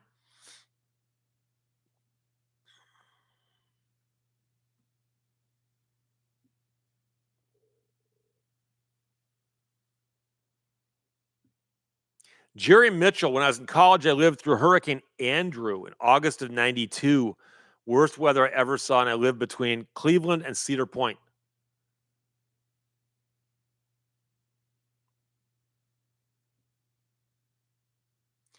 Larry's Diner says that he checked with the magnifying glass. It's Rutherford B. Hayes. Rutherford B. Hayes, which, by the way, sounds a lot like Rutherford Behave, but on a new gold dollar coin. Yeah, Jerry C says whether or not there's a sticker on it, California is certainly going to tax it.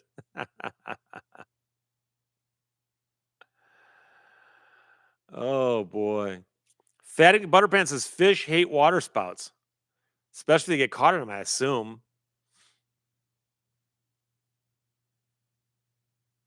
Yeah, Richard Terhune, the California Prop 65 warning.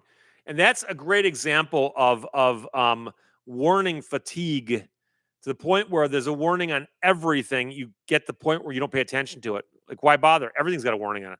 It should almost be it's got a warning unless it says it doesn't.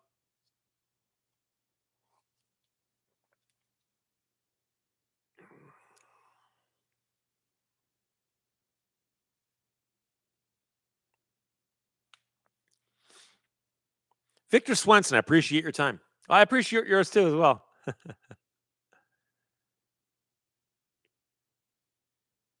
Mark Miller doing deliveries back in the 80s had a kid buy a pizza with a coin collection. I kept the coins, returned them to his parents a couple of weeks later. I've heard so many stories, including a friend of mine who delivered pizzas, but also people in stores where some little kid walks in and buys like 75 cents worth of stuff. And it's a bunch of Barber dimes, Indian head pennies, Buffalo nickels. And they know that someone just robbed their kid, their parents' coin collection. So what are you going to do? Prince Albert's. My kid wants to know if it's legal to use a flamethrower on your own private property. I hate to speak about that because there could be some state regulations in some states saying that you aren't allowed to have one for some reason. But it also depends on what a flamethrower is, because I've seen the things that just simply spray liquid that can be lit on fire and that firemen use. But don't know. Blah, blah, blah. Did you buy a new earpiece? No, I just jammed them in harder.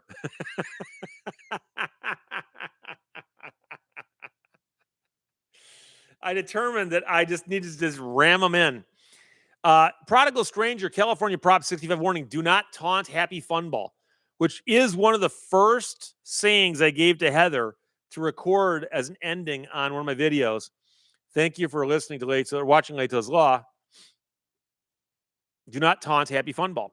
And of course, it's an obscure joke from Saturday Night Live from a period when they weren't that funny. But that was a very, very funny commercial. If you don't know what I'm talking about, look up Happy Fun Ball on YouTube. And if you don't think it's funny, comment and go, hey, who's here because Steve Lehto said this was funny? Because it's not. Amber Miss 69 says, I just discovered the Brooklyn Bridge was hit by a Navy ship from Mexico. Somebody mentioned that earlier, but we don't know much about it.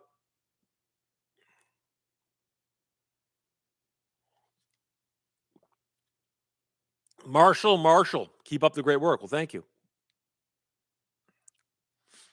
Standard deviation is a can of hairspray and a Bic lighter, a flamethrower.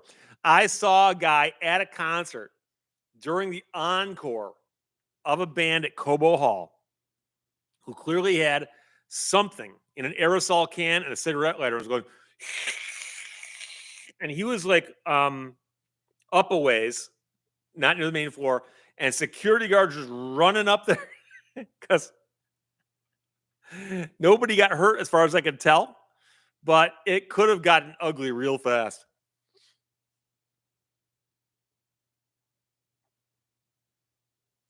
Victor Swenson lost power. Tragic. I lost power last week for 2 hours one day. Luckily, I've got a Generac, so I lost power actually for 1 minute. But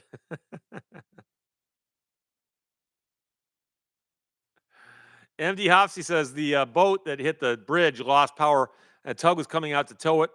Was the latest I heard. Okay. It's not me. 07 says you hit that like button, but once in a while it hits back.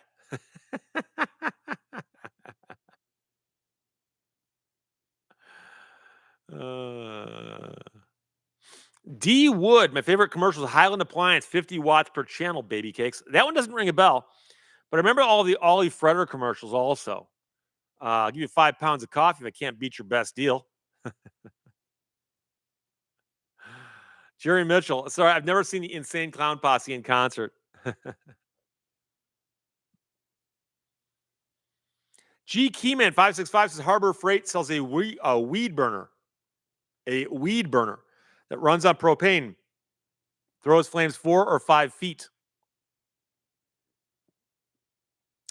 The Amish electrician says that the boat we're talking about is an old sailing ship. Yeah, it wasn't like a modern aircraft carrier or something. It was a tall ship with sailors on board. Oh, there were injuries according to DePaul. Sorry to hear that.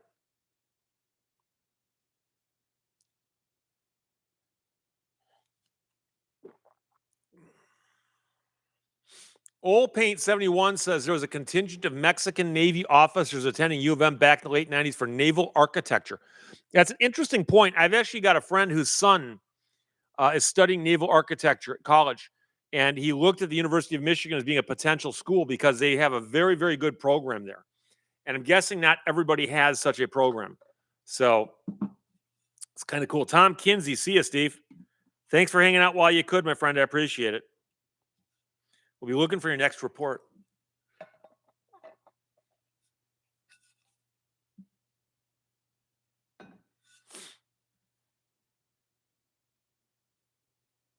Mike Terrell will catch you next time.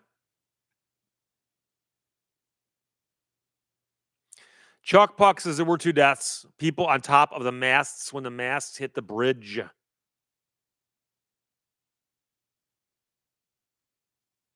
Old Paint 71, where did he end up going? I don't know. Someplace east.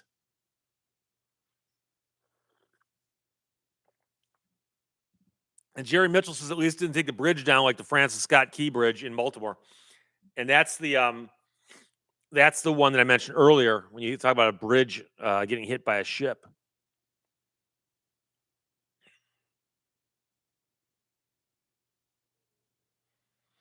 Mexican spec. I wonder what a Mexican Navy ship was doing all the way up here, up there. Oh boy.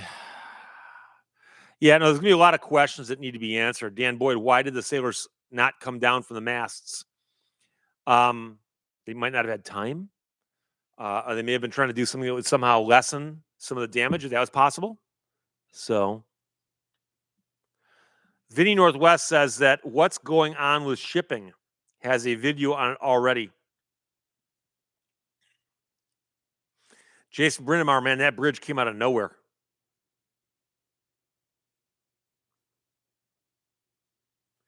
Chuck Puck says the boat was doing a 21 port world tour. Victor Jason, hi, Steve. Hi, Victor. Mrs. Hayes, I think it was on its way to Iceland next. I had a client whose last name was Hayes, and I always had a hard time not calling him Purple. I'm not. Oh, boy.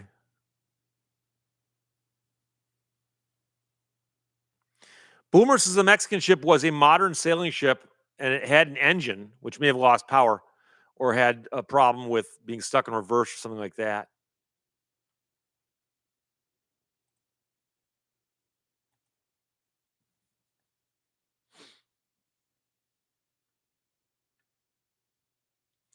Steve, has anyone ever hit the Mackinac Bridge? Yes, a few times. And it usually damages the ship very badly.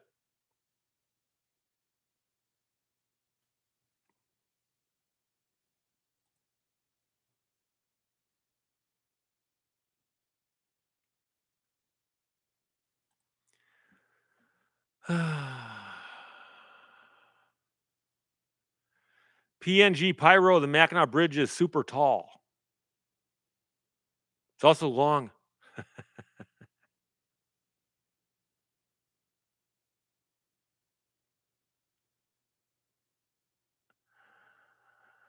Oh boy. Alethea had a history teacher whose name was Mr. Hayes.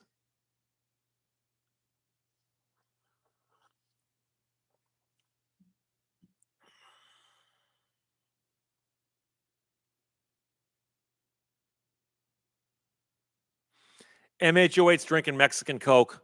He's not sharing. Oh boy. Victor Swenson says the current under the bridge is fast, and that's something you have to think about with respect to water. We tend to think about things moving on the surface of water, and we forget that the water can be moving very quickly. So, because I can tell you, for instance, that the Detroit River is where they race hydroplanes uh, off of Belle Isle, and the river is moving at a fast enough rate where they have to take that into consideration whether you're going downstream or upstream in a hydroplane. So,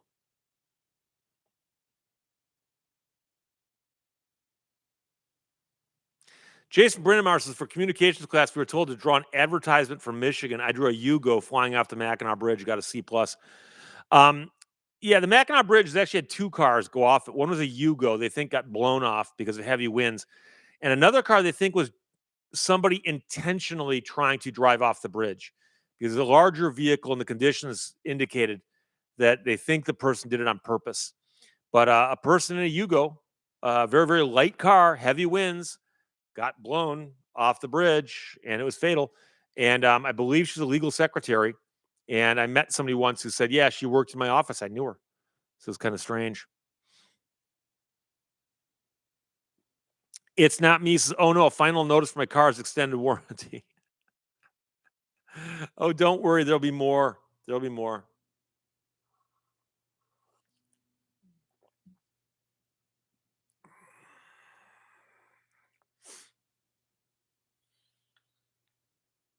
Chuck Buck, what's the difference between using Chat GPT or grad students to teach a class? Well, just to be clear here, the professor who's using Chat GPT was using it to prepare class notes, simply handing out notes, going, here's what I'm going to cover today. Okay. However, grad students are traditional. There's a lot of classes taught at a lot of schools using grad students, and you know that going in. Frankly, I always thought that you should get some kind of break for that, but that's just me. But at least a grad student is somebody who's educated in the topic and can answer questions and respond to feedback, whereas Chat GPT gives you what it gives you. So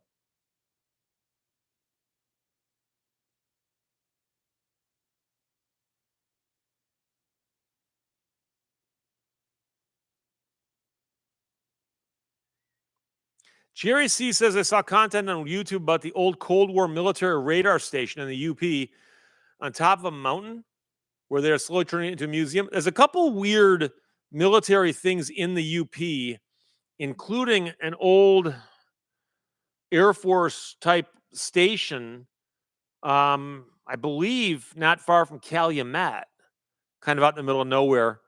And then, of course, some other things up there, including an old rocket launching site that was at the tip of the Keweenaw Peninsula, but I'm not quite sure what that is. So I've never been to the Air Force One. Taco Cat, why did Gordon Lightfoot say that the Edmund Fitzgerald was going to Cleveland? not its actual destination of Detroit. It's been a while since I've read the lyrics to that, but Gordon Lightfoot, he took some liberties with the story, and he may have thought that was more poetic. I don't know. Um, I do know that, for instance, I think he quotes the cook as saying it's too rough to feed you, boys. Where'd that come from?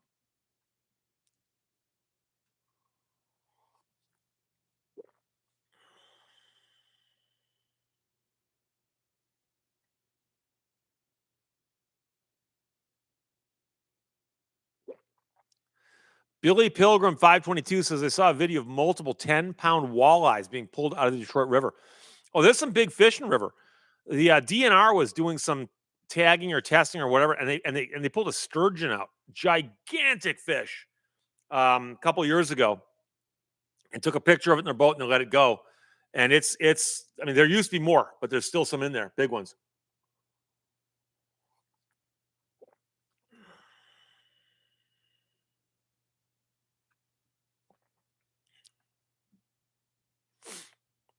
Aaron Freeman is Chat GPT cite sources or just plagiarized. I believe it just plagiarizes. It's I always thought of Chat GPT as more of a word generator, a random word generator. It just happens to do it in a way that makes it looks like it makes sense. But I'll give you an example. Now, Google will often give you the first response as an AI generated response. And I was trying to look something up. I was discussing Gilligan's Island with somebody the other day, and I mentioned Harold Hecuba and the musical that the Islanders were creating for him to convince them that Ginger was a good actress for some weird reason. And so I didn't know how to spell Hecuba, and I typed in Hecuba Gilligan's Island, and the first response it goes, Gilligan's Island is a TV show, and Hecuba has nothing to do with it. And I'm like, what? So I went down in the search below, and it turns out I'd misspelled Hecuba. If I spelled it correctly, it gave me a better answer. But because I'd simply spelled one letter wrong, it didn't recognize what I was trying to do. And so if somebody had simply stopped after reading that first answer, they would have thought, oh, I must have gotten it wrong. The guy's name wasn't Hecuba, or that wasn't Gilligan's Island. Oh, it was. It was. D. Wood, played by Phil Silvers. Yes, Harold Hecuba.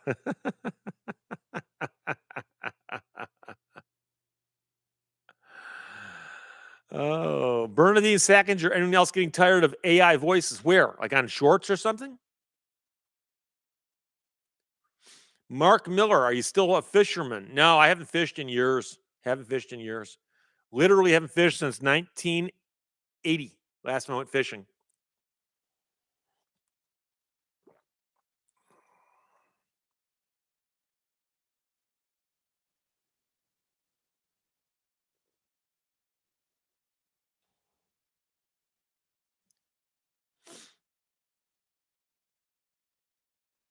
Lowell Riggs AM says Chat GPT gets a bad rep. It's not really all that bad. If it's misused, it's bad. That's the problem. And most people don't know what it's capable of. So most people have expectations higher than what Chat GPT can do. And so when you have a senior partner at a law firm submitting something to the court that he has signed, verifying that it's good, and it turns out it's created using Chat GPT by a junior lawyer, I mean, it ain't Chat GPT's fault. It's not. But that's the problem, is that so many people misunderstand what it's for. Yeah, old paint, it's a tool.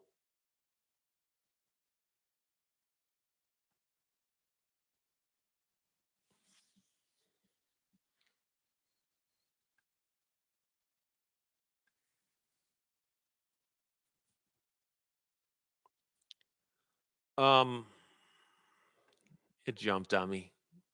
I saw something I want to respond to now. It's gone. It's gone. Oh well. PNG Pyro, if you need something definite, it's not good enough. And like I said, the lawyers who trust its citations. Although I did get an email from somebody who said, Steve, I'm writing to you because I asked Chat GPT who was the best attorney in Michigan to handle this kind of a problem. And I thought to myself, are they joking or are they serious? I don't know. I don't know. Jerry Mitchell, I beat a paid attorney to get custody of my daughter, but I think I just had good facts. That can be true. Think about it. I mean, if you've got a good case, if a judge can actually go, okay, this guy's got no lawyer, but he's got a good case, you know.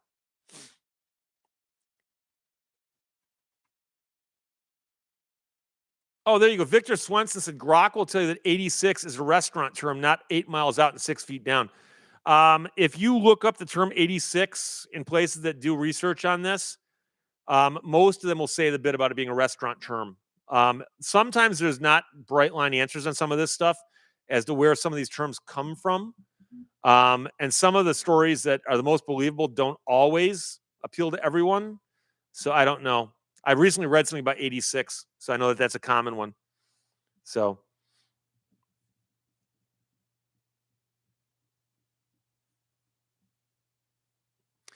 Damon S., I'm just starting my career and it occurred to me I might need some legal advice at some point. Any suggestions on how to find a good attorney? Depends on what type of legal advice you're looking for. If you're about to become a realtor, you need somebody who understands real estate law. Going to become a car salesman, going to understand warranty law. I'm not sure.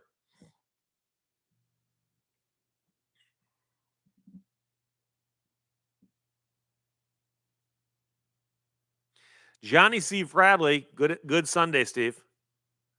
Jerry Mitchell says 86 means out.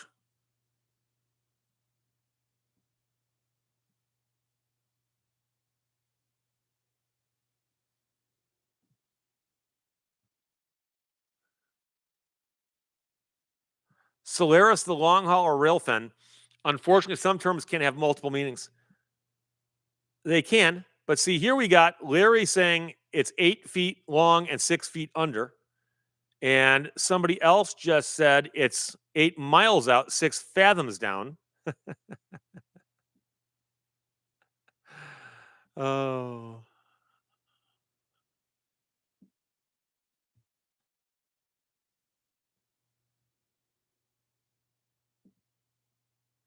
Old Paint says I asked Grok AI to compute the primary and secondary balance of a two-stroke opposed piston engine. It produced 2 pages of calculations and explanation, authoritatively stated and wrong.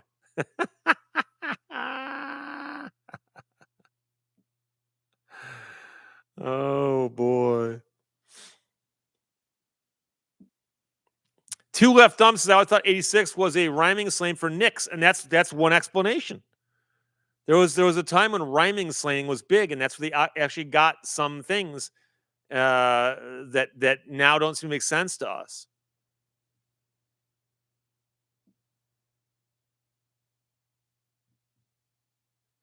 Blah blah blah. 22 skidoo.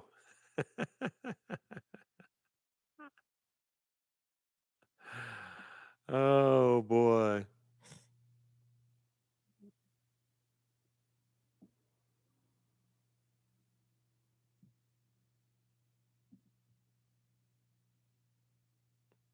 Jerry Mitchell says I only heard 86 in the restaurant context personally, but I understand it can mean different things to different people.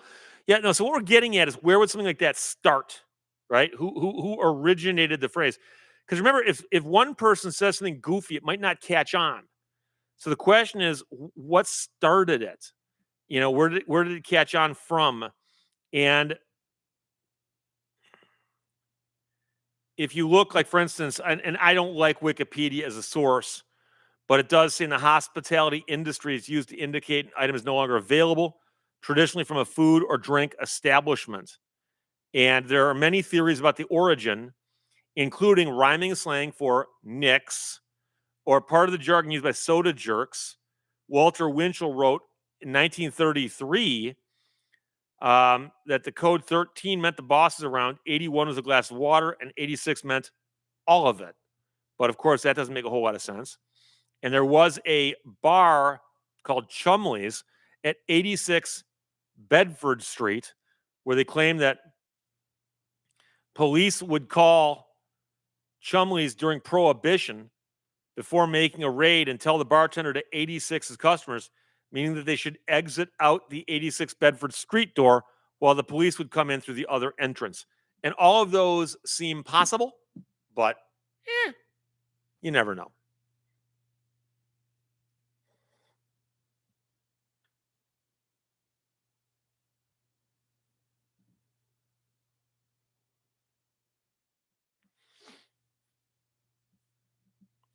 Skylar Perone, Pinehurst, North Carolina. Happy Sunday, Steve.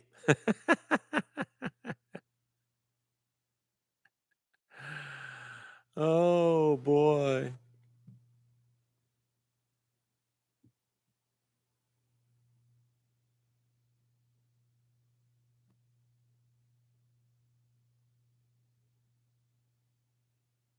There are some which cause such arguments. I'm talking about origins. And of course, one of them is the whole 9 yards. And you will hear so many people who will go to their graves saying that the whole 9 yards originated in World War II because it was the length of the ammunition belts in some airplane. And it's often different airplanes. And it turns out, however, the phrase predates World War II. And of course, they can't find any examples of anybody actually saying it in World War II, strangely. But, anyways, it's another story altogether. Glenn Lego, hello from Rockford, Illinois. Hey, Fatty McButterpants 86 started in Rome as LXXXVI.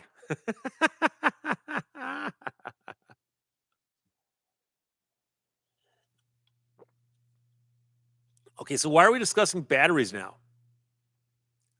Did I miss one? Because I've got two vehicles that have got batteries in the trunk. And one of them has the Viper. It's a Viper, so it has the. It does have terminals under the hood, even though the battery is inaccessible behind the rear wheel.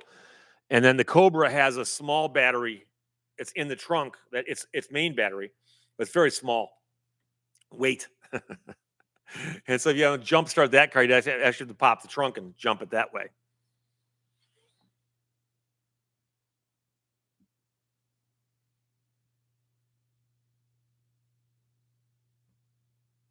It's not me 07. I'm going to revive my 2001 Chrysler Sebring convertible this week. The battery is in the front bumper. I always thought that they should have like the Society of Automotive Engineers or somebody like SAE actually give an award each year to the company that made the most inconvenient thing for customers. Because there are some cars, and I don't think it's just Chrysler, where the battery is like in some weird compartment, like inside the fender. And you almost can't get at it or you can't find it. Like you popped out, where's the battery? Where's the battery? So just one of those random thoughts I had. Taco Cat, my Alante had the battery under the back seat.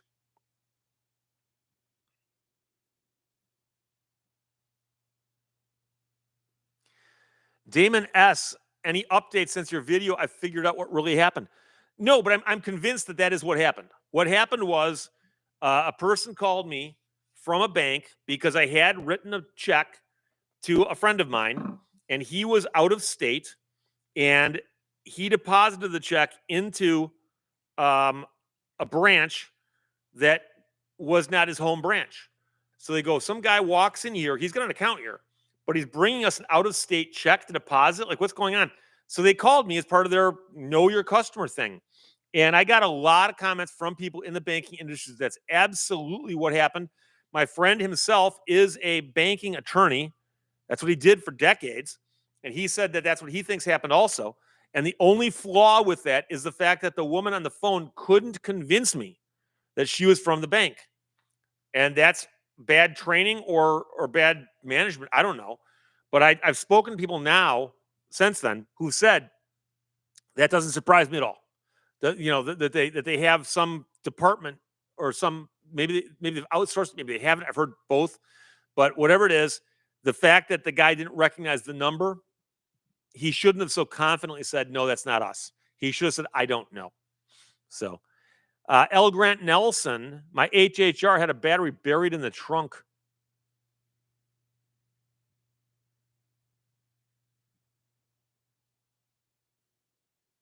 Oh, John Smith, an excuse to hold the funds. Absolutely.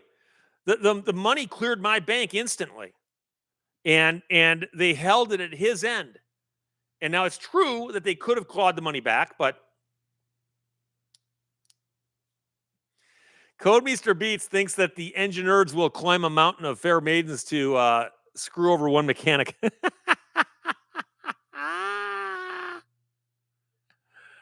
MD Hofstee says there are some Chrysler products with the battery behind the passenger front wheel. That one rings a bell. And also another one up on the driver's side, a GM product. I think. Eletheus's lithium battery fires are a situation. A situation. G Keyman, the battery in my GMC Acadia is under the passenger rear seat floorboard. I don't like putting things there because if there's an access door, what's to keep water like coming off of people's boots and stuff from dripping down onto the battery? But I could be wrong. VSP 036. If I retained an attorney in the past and he died, moved to another firm, or simply went MIA, what happens to my records and documents? Well, they got to go someplace. If he's a sole practitioner and he died, you'd need to contact them and say, hey, I need my documents. If he's at a firm, the firm probably has them, unless he left the firm and started his own and took you along the way. But most attorneys don't keep documents forever. They'll hang on to them for 5 years or 7 years, and then they'll probably scrap them after that. And in fact, most attorneys will ask you to sign as part of your retainer agreement some kind of record retention agreement saying that you understand that after so many years, if you don't claim your records, they can dispose of them. And that's quite common.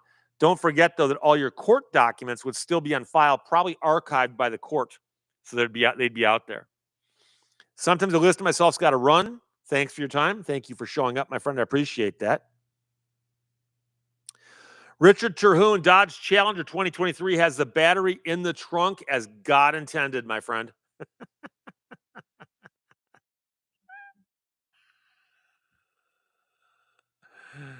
Oh, boy. Mark Miller, are there any problems that arose from the COVID and chip shortage with yours to avoid? I've not encountered it as a widespread problem, no. DePaul says Audi put the battery under the rear seat. There was an auxiliary positive post under the hood for jump starts. And that's similar to my Viper. Like I said, I've never seen the battery in my car. I've never seen it. I know where it is, but I've never seen it. And yet, if I had to, I trickle charge the car in the wintertime.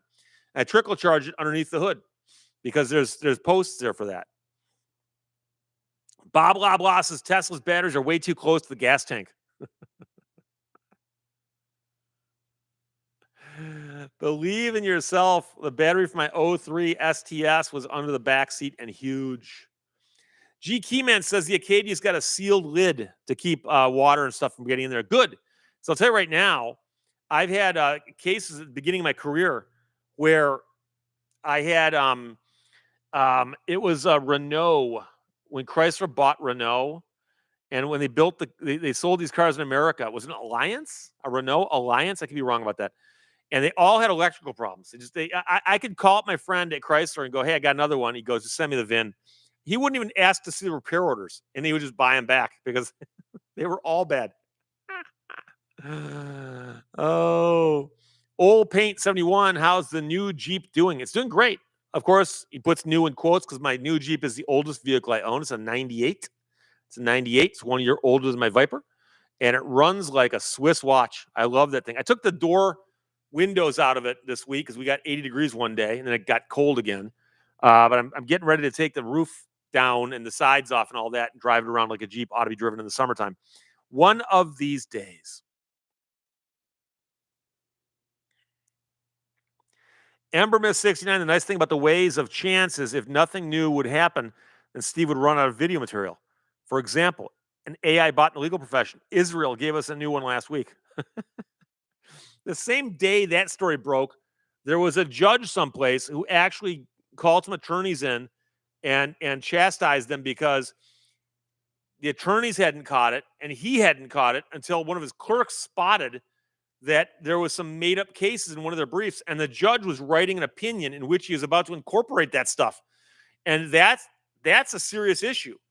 If made up cases create case law that other cases depend upon, the hallucinations will become real. or not real in that sense, but there you go. Janie Seagrass says, I stopped watching your Chat GPT video to come to the live. Thank you. Mrs. Hayes, my friend, 64 Impala with hydraulics, is about a dozen batteries in the trunk. I've seen guys at shows with a car that's got a ton of hydraulics in it with the trunk popped. So you can see all the batteries and then also all of the hydraulics. Engineering masterpieces. Absolutely cool. Jerry Mitchell, do you have any Jeep ducks? No, I don't. No, I don't. Someone sent me a little duck that I have, but it's actually in my kitchen.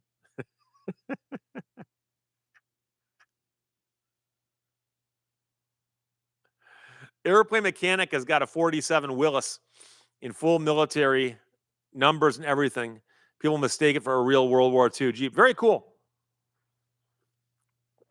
Yeah, I'm not calling my Jeep old in that context. I'm calling it in context of my car collection, of which I have 5.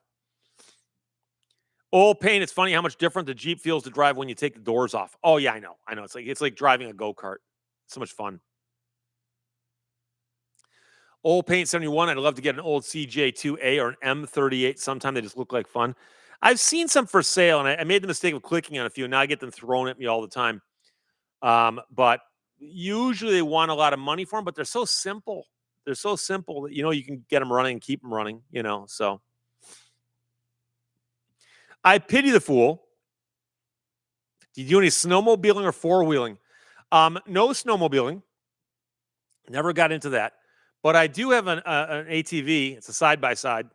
But I use it more for just, it doesn't go much above 10 miles an hour anyway. It's for driving around and hauling stuff on my property. Lowell Riggs I am is off to make lunch for the kids. I appreciate the fact that you were here. Steve Lehto, do you have a picture of your Jeep handy to show? I will tell you in a second. Boy, I got pictures of all kinds of stuff. Hang on.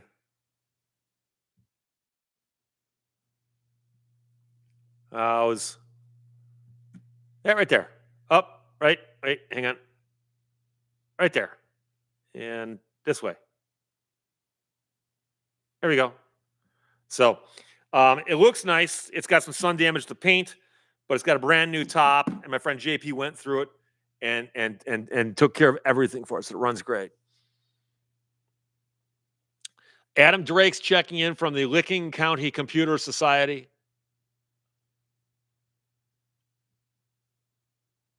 The Prodigal Stranger says, see if driving the Viper the doors off is as fun as well.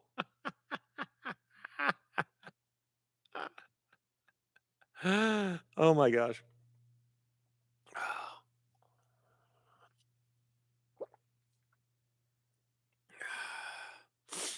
Code Meester Beats. I recently saw a clip of a young guy in a Jeep stuck in sand. A bystander had to show him how to engage four-wheel drive.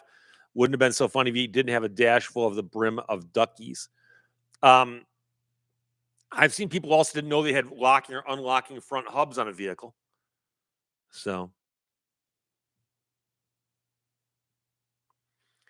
Scott M says my side-by-side averaged 3 miles per hour over 800 miles in my front yard.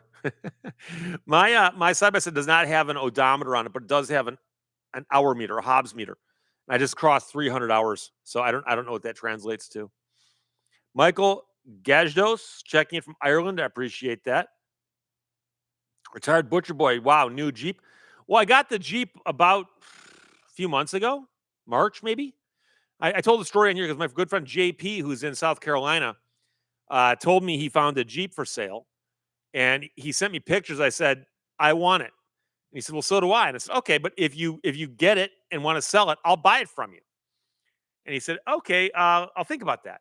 And he got it. He cleaned it up. He said, yeah, I'll sell it to you. And he did a ton of work on it too. So I love that. I love that vehicle. Midwesterner, to catch you all later. Appreciate that.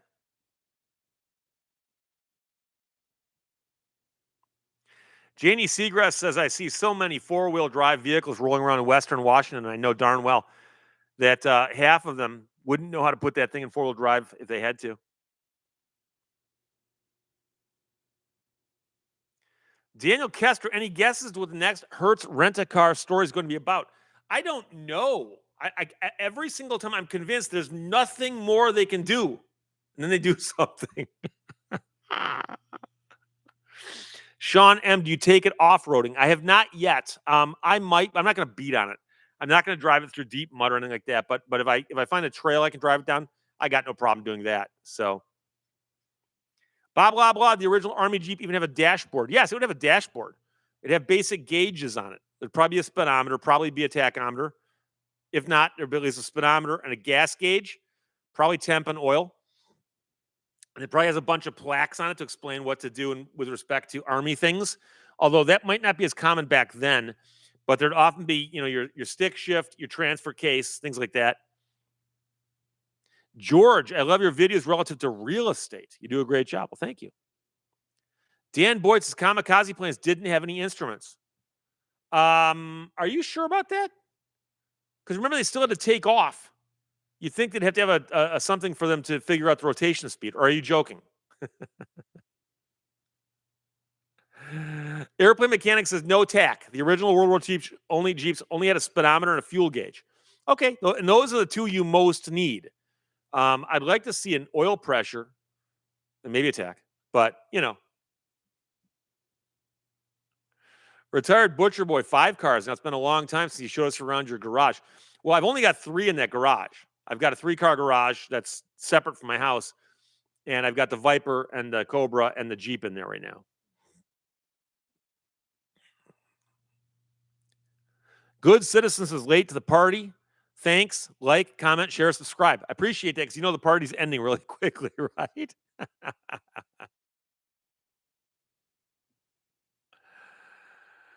Oh, boy. Dan Boyd, I heard that they didn't bother with instrumentation. But again, like I said, they still need to know how fast they're going to rotate to take off. So, I know they weren't designed to land that easily. So, D Wood, 2-minute warning. Old Paint 71 says most kamikaze aircraft are simply regular aircraft with explosives added. They didn't need to strip out, or they didn't strip out the instruments. That's what I thought, but quite frankly, I wouldn't be surprised if later in the war if they built some special built ones with less stuff on them, but who knows?